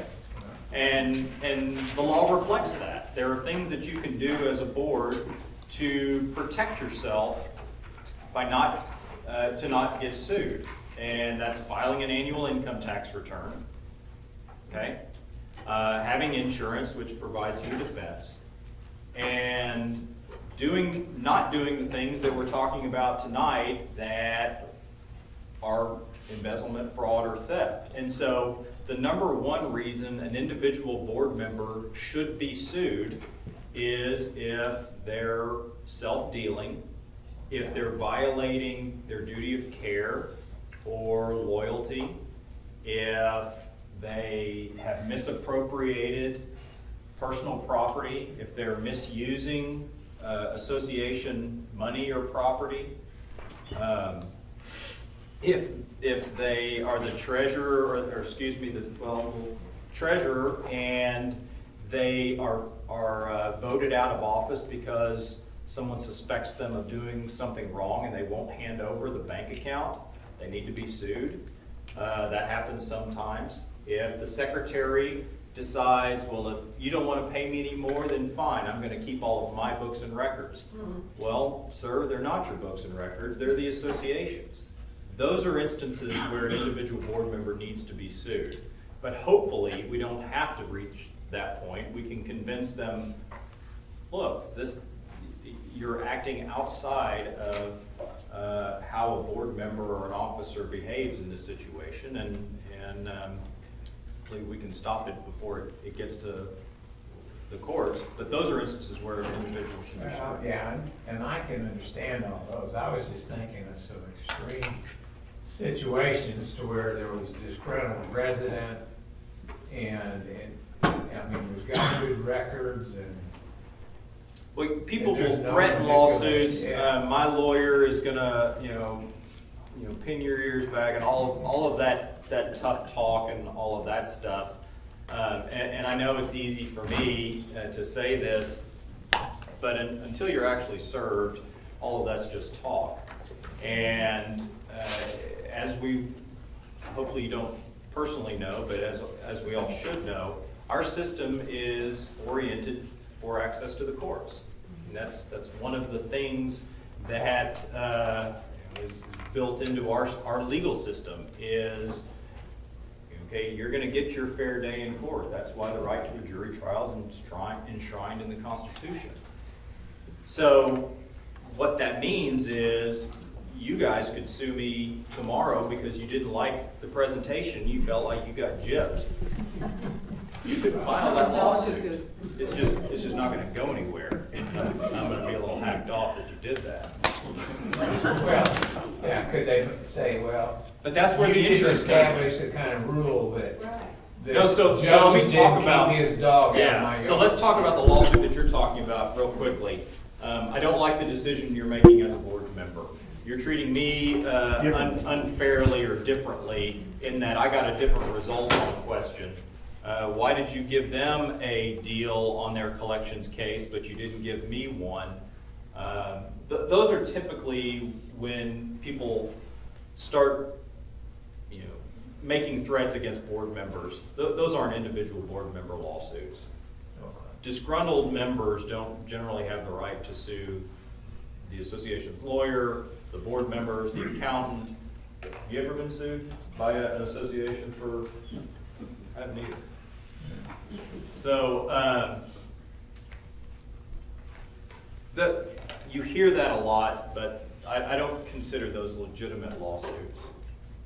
They may be real lawsuits. I mean, again, you can find a lawyer to do just about any kind of lawsuit. That's right. It's just that they're not going to go very far, thankfully. Okay, let's talk about, I'm going to skip one case study and go to this one. This wasn't anything I was involved in or in an association context, but it was such a big one. And I looked and looked to see how could this possibly happen, because it's such a staggering amount of money. This was the Oklahoma Beef Council. Anybody remember that? Oh my word. It was $2+ million. This lady stole from the Oklahoma Beef Council. And it's funny, and I wrote it down. The phrase you used was someone you least expect. Oh, okay. That is the best explanation I could get as to how this lady stole so much money from the Beef Council. It wasn't someone you least expect. It was, we couldn't believe she could do such a thing. And so, again, I'm making this up. I don't know what the circumstances or facts were, but what's going on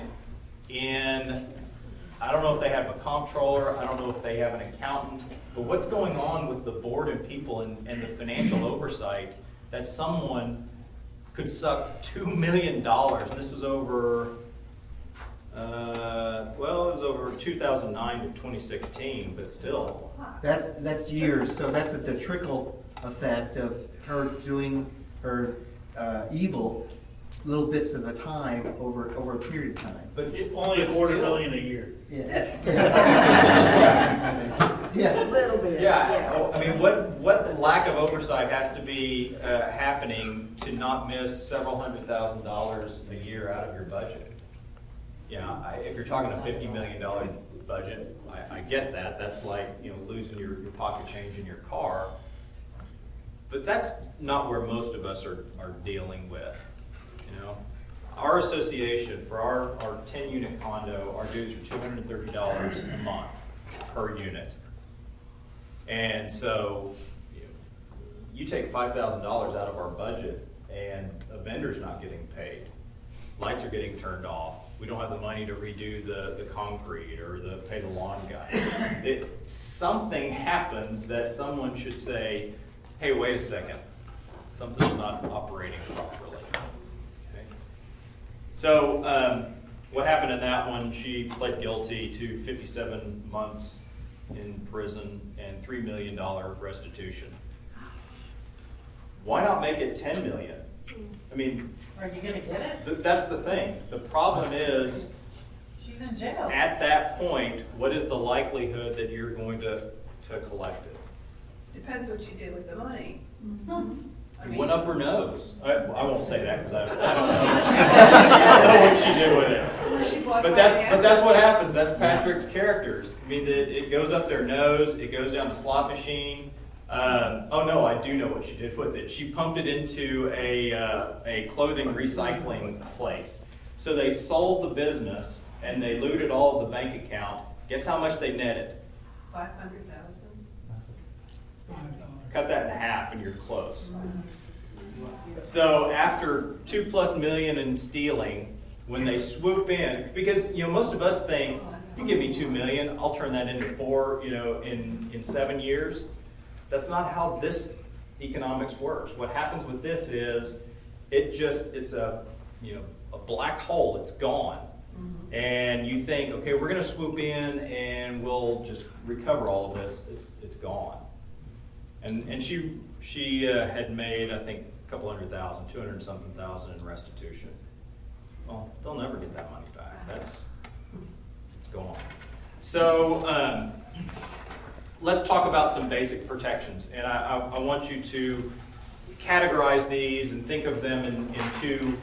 You've got human protections and then you've got mechanical protections. And we've talked a little bit about both of these. Human protections is having human eyeballs look at the bank statements, look at the reconciliation statements.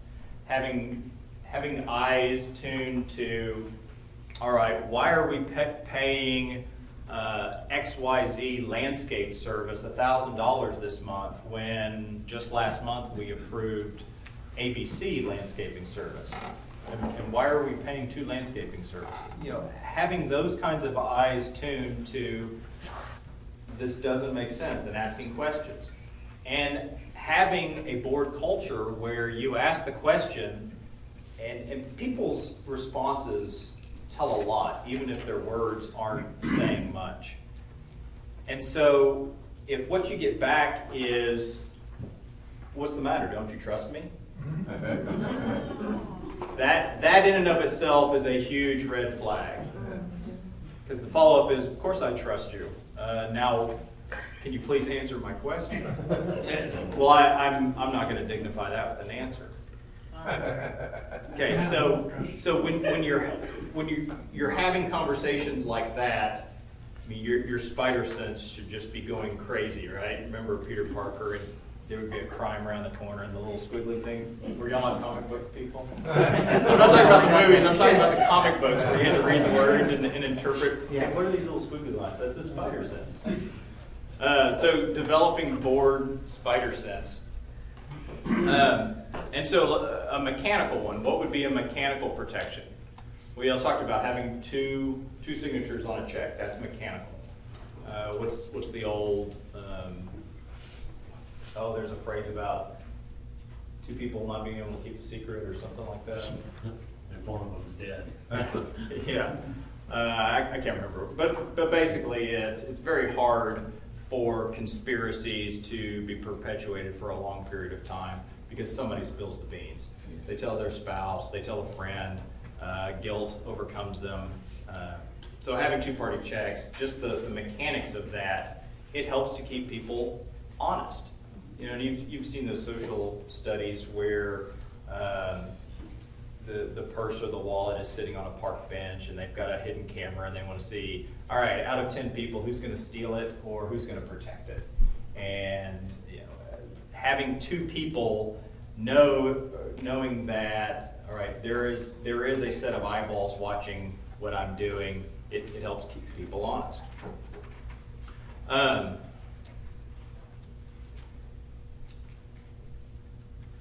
One of the things, and we talked about this earlier too, is separation of powers. So separating deposit authority and check writing authority. So what that does is, one of the things that people can do with deposits is, and by the way, every single deposit should be itemized. Like I think you were talking about coming in at a period of time and just not having the records. So imagine if all of the information dealing with deposits and check writing is contained in one person. That's bad. Because what can happen is the way that person has kept that information, if you remove, and I'm not even talking about this person is bad and they're stealing from you. I'm just talking about this one person has all the information, it's consolidated with them. And then they move or they die. Well, you have lost a huge chunk of corporate knowledge, perhaps, depending on how the records are kept. And this is how it works. If the deposits are written, say you're $500, the dues are $500 a year, and he gets 4 checks in, and the deposit slip says $2,000. Well, he might know, you might have an accounting system that knows, but if the accounting system crashes and all you have is that deposit slip, what information are you going to use to show that this person didn't pay their dues and this person did? That's a problem. And so one of the things that we can do is have detailed deposit slips and have one person or the board review those and make those deposits versus the check writing. Because what can happen with deposit embezzlement is you give me your check, and this is another reason why you never take cash. Never take cash as far as dues payments. So I get a check, I wash the check, I deposit it into my account, and the accounting system shows paid. But you don't actually have that money. This is where a bank reconciliation catches that, right? If you're just going off an Excel spreadsheet, you won't catch it. If your CCRs list four officers that you're gonna have, and one of them is treasurer, can you change that without changing the CCRs? In other words, can you take that treasurer job and divide it up into 2 or 3 people? Most bylaws will say, it'll give the president, vice president, secretary, treasurer, and then usually there's language that talks about assistant. Assistants. Okay. So you can have assistant treasurer, assistant secretary, and so in that instance you would make those people assistants. Okay. And they don't necessarily have to be elected board members. Okay. We have co-treasurers. And that's kind of the same same scenario as two-party checks, where you've got an extra set of eyes, some built-in accountability, and for an English lit guy like me, having someone else, but if you stick me in a treasurer position, I would welcome somebody checking my math. Okay? Do you go on with that theory of one person writes the check and another person signs it? I don't necessarily care about that, provided there is some system where before that check gets cut, there is some mechanical and human trap. So mechanical, that there's an extra signature, that's also a human trap, that this other person is looking and, okay, here's an invoice, I know who this vendor is, I know what it's for, therefore I'm going to sign. Look, we can put all of these in place, but if you have the second signature that is just, I don't have an invoice, Matt is a respected member of the community, I've known him for years, we go to church together, I'm not going to double check his work, I'm just going to sign. Well, I could be robbing you blind. I mean, if you have these processes in place, you have to use them, otherwise they're just useless. Okay?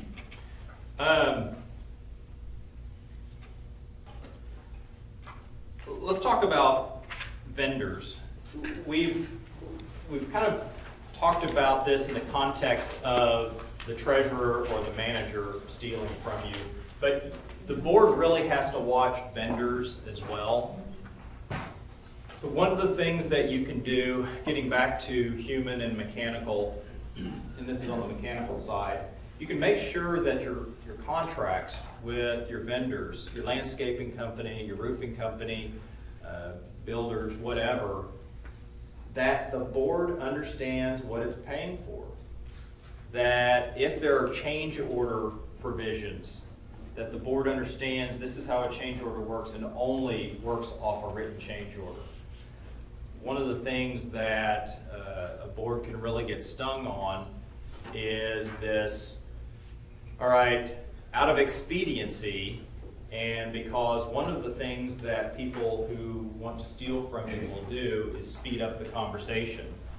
You've got bullying, you've got hiding, speeding things up and confusing you. If the board doesn't understand the contract, my word, don't sign it. Take the time, and this works in our personal lives, it works in our professional lives as well.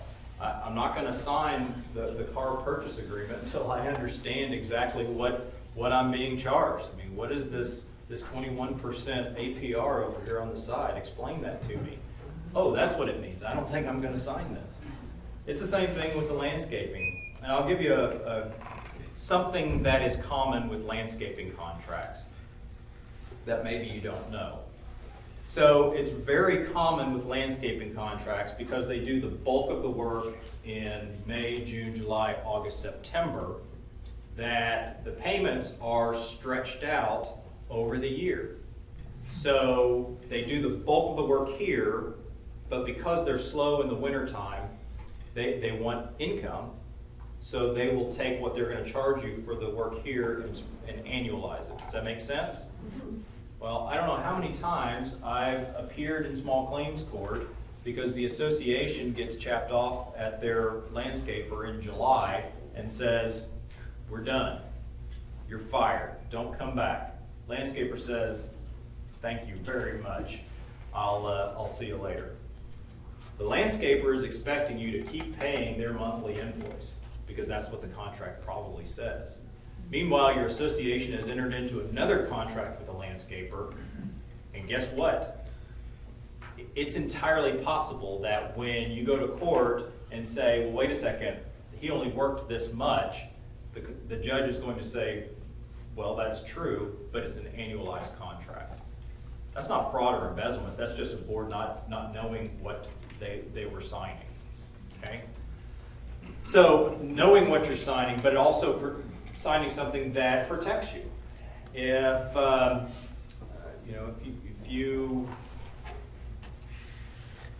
if you only want certain services, then make sure there's not language in the contract that allows the contractor to unilaterally decide, oh, guess what? They need a pre-emergent and I'm going to spray it and charge them for it. If you want those services, make sure it's spelled out in the contract and pay for it.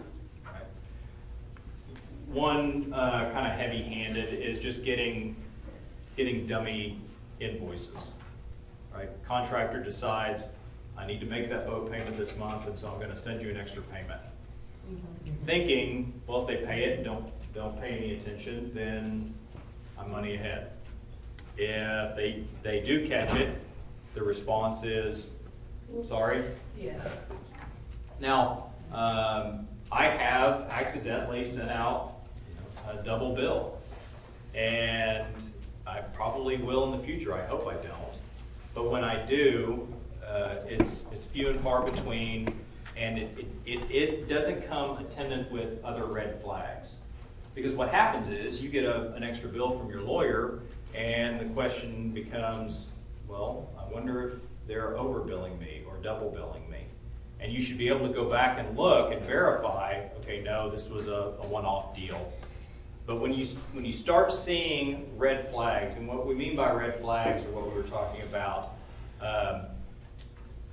those conversations where the person, it seems like they're putting you off, they're not responding, there's a change in behavior. You talked about not taking vacations. There's this, what seems like an unreasonable consolidation of information.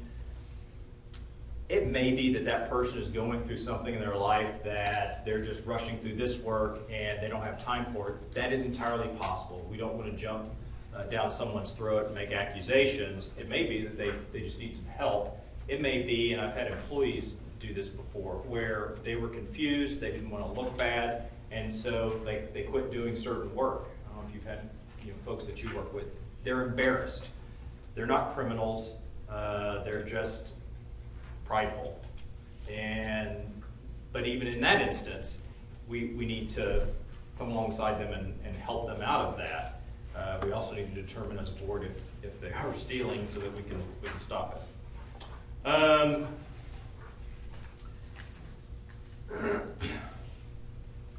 We're going to 8:30, right? Yeah. Yes. Okay. Oh, good. 8:30. Good. All right. So I'm going to go back through or go through my slide of red flags and warning signs, and we've talked about a few of these, but I want to emphasize a couple of more. And one of them is, we talked about using Excel spreadsheets. You really have to be wary of these created financials. Whether it's a treasurer or a board member, a manager, I would never accept a created financial from a professional manager, and you need to have that in your contract that they provide something other than this manufactured. And by manufactured or created, I'm not talking about dummies. I'm just talking about something that they have made on their own, whether it's taking a Microsoft Word or WordPerfect document and just putting numbers on the page. That's fine as long as it comes with something that verifies that information, like a bank statement. Okay, it's a red flag if that's all you're getting. And if you ask for something more and the response is, well, this should be good enough. This is what all my other customers, I've been doing this for 20 years. Well, I'm sorry. I'm sorry people have let you get away with that for 20 years. Let's have a bank statement and reconcile it to the Excel spreadsheet.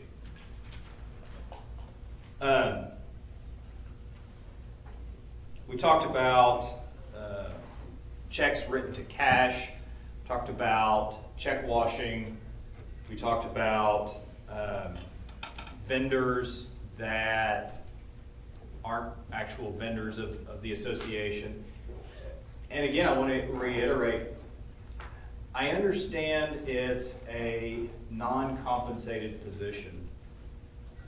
I was having a conversation with, it was an elected official today, it wasn't a community association, but it's the same principle. And the conversation was, well, as a board, should we have as high expectations for non-compensated people as we do compensated people?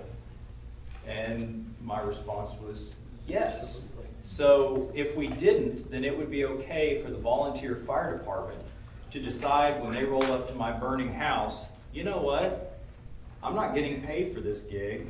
I think I'm just going to watch this dude burn. that would be unacceptable, wouldn't it? Agreed? Anybody think that would be okay just because they're not getting paid?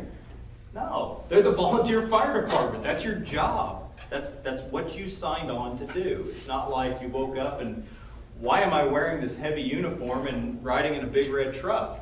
You know, they signed up for it. And so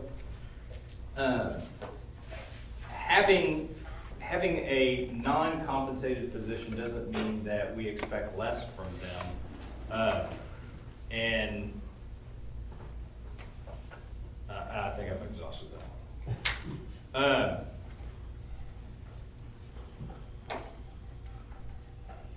Let's talk about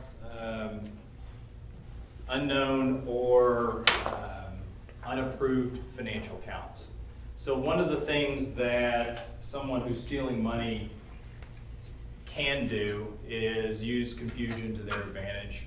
You know, if insurance companies, I think, do this to a certain extent. If I just get tired of asking questions and go away, they win. And it's the same thing with people who are stealing. If I can confuse you, if I can numbers whip you and make you think, okay, I'm being rude or I'm dumb because I don't get this yet, and that's a subtle insinuation that people will use. You know, I'm surprised you're not good at this. You know, you're just not as educated or intelligent or whatever. Whatever they use to back you off, then they win. And so when it comes to additional financial accounts or PayPal accounts, and I know some of y'all use PayPal and use it effectively, but if the board hasn't had a conversation about opening a new financial account, if the board hasn't had a conversation about having a PayPal account and accepting payments via PayPal, and next thing you know, the board has on their balance sheet another account, or you have an indication that PayPal is accepting dues payments, that's a red flag. The board needs to ask the question, where did this account come from?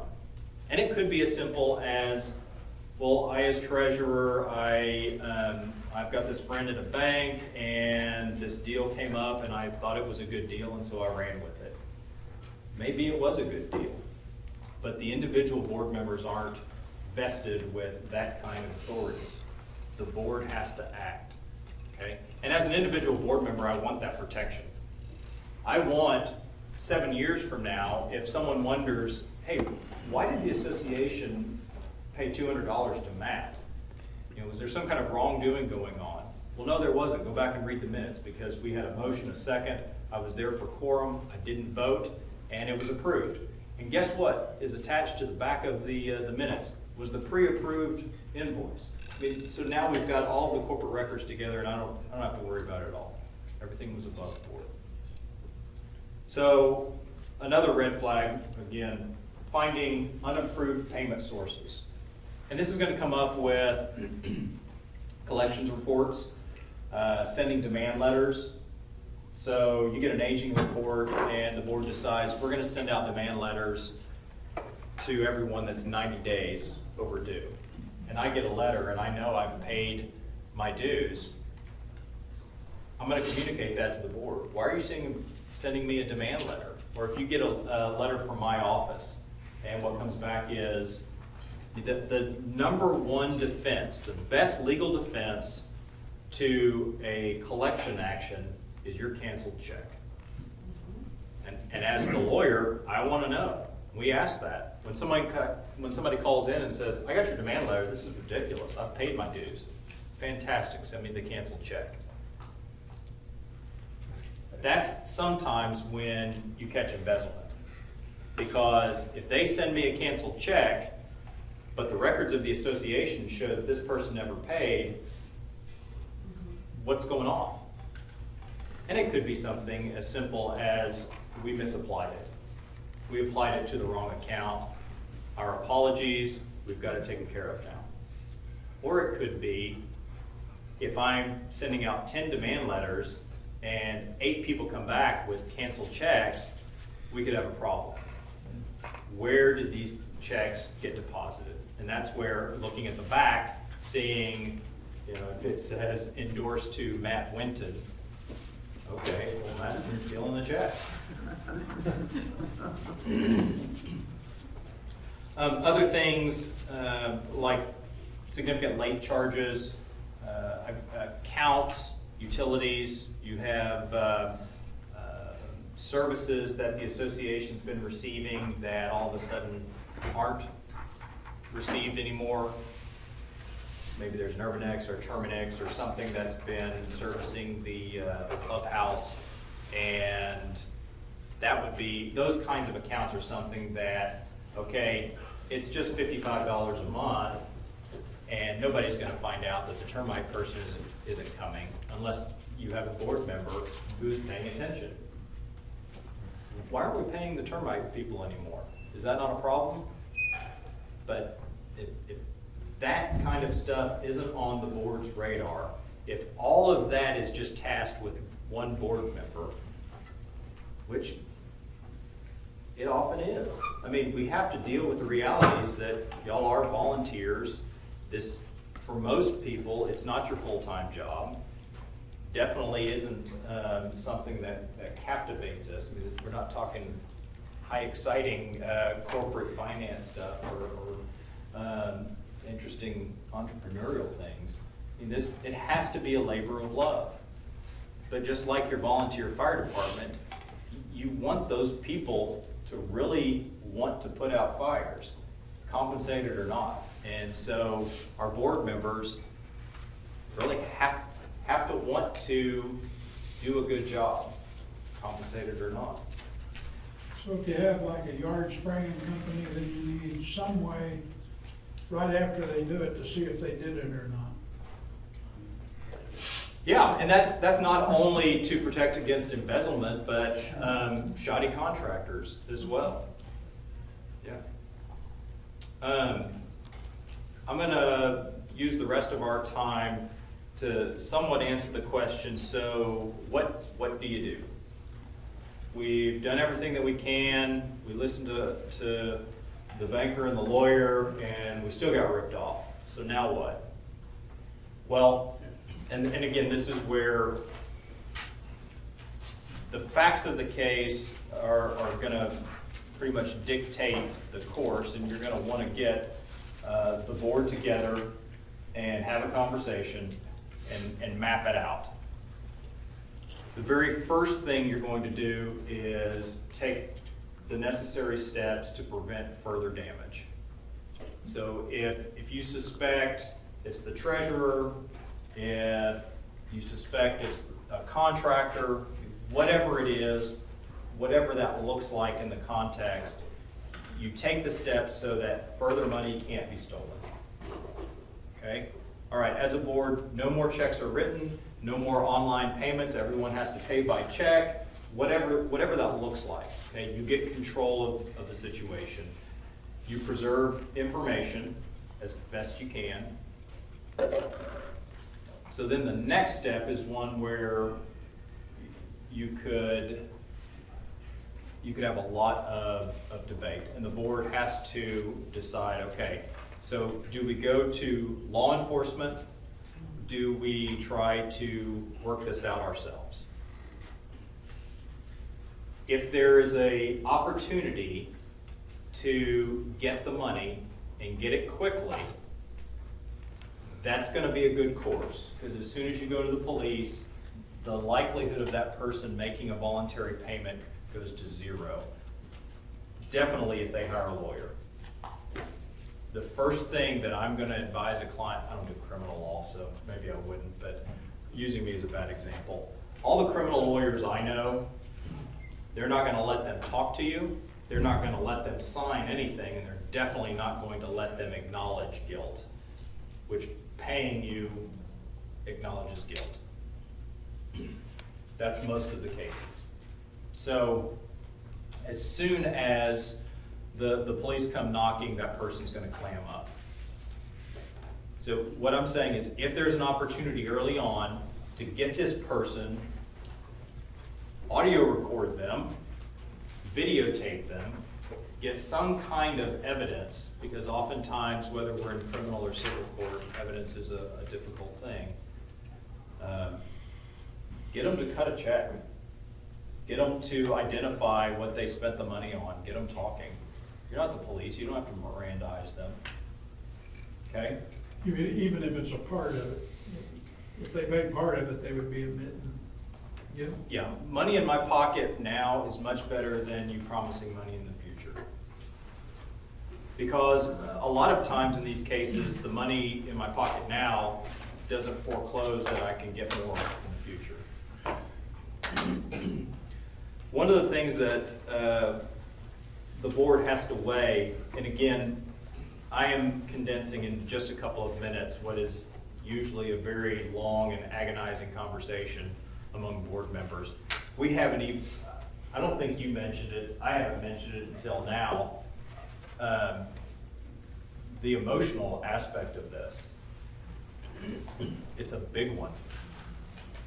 The emotional aspect of, I trusted this person, and the betrayal, the breach of trust, it hurts. It hurts, you know, in just about any relationship where you put your faith in someone. It hurts having to figure out, okay, how are we going to replace this money? Forget about trying to get it from them. Sorry. How are we going to keep the lights on? How are we going to open the pool? All of that. I mean, those are very difficult conversations. That's why going through this analysis, it's not, we go to the police immediately, no question about it. And it's not, we don't go to the police, we go get as much money as we can. It has to be a plan, it has to be a discussion, and it has to be a board decision. So, but those are typically the courses that we're looking at. Add to that most fidelity bonds, most employee theft, if not all of them. I don't know if I'm aware of one that will pay out without a police report. Most of those insurance products or bonds, they'll only pay if there's a police report.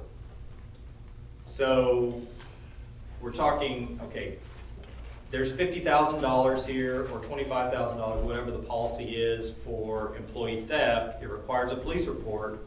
We'd like access to that money, but we're pretty sure as soon as we do that, that is the only money we're going to get right now until we pull it out of them. Or they enter into a restitution plan and it trickles in. It's a tough analysis. It's not an easy one. And I'm certainly not going to say, and I hope you don't leave here thinking, okay, we have our checklist and this is how we follow it in every instance. It's not like that. There's a period of spending time as a board, going through the grueling discussion and working through the emotion of, we've been taken. I mean, I know how I would feel in the conversations that I would have with my other board members if I found out that our manager had dummied the concrete bill that we paid a couple months ago. It was a couple $1,000s. That's a lot of money for us. I'd be very angry. I'd feel very foolish. I mean, here I am teaching a class on embezzlement, and my manager stole from us. How stupid am I going to look in the community? That kind of, working through that kind of stuff. But, I mean, that's what we sign on for when we volunteer as board members. And hopefully we never have to have that conversation. We can implement some of the stuff that me and Patrick talked about tonight, but also be prepared. So, hey, I realize everyone's emotional, but here's the conversation we need to have because this had happened. Being prepared to lead that discussion. Okay, that's prime leadership time. Hopefully, again, none of that will happen to us. If it does, I'm pretty confident you'll rise to the occasion and lead like you've been elected to. Thank you guys for being here tonight. I hope this has been beneficial. Georgia, do we have feedback forms? They'll get them on email. Okay.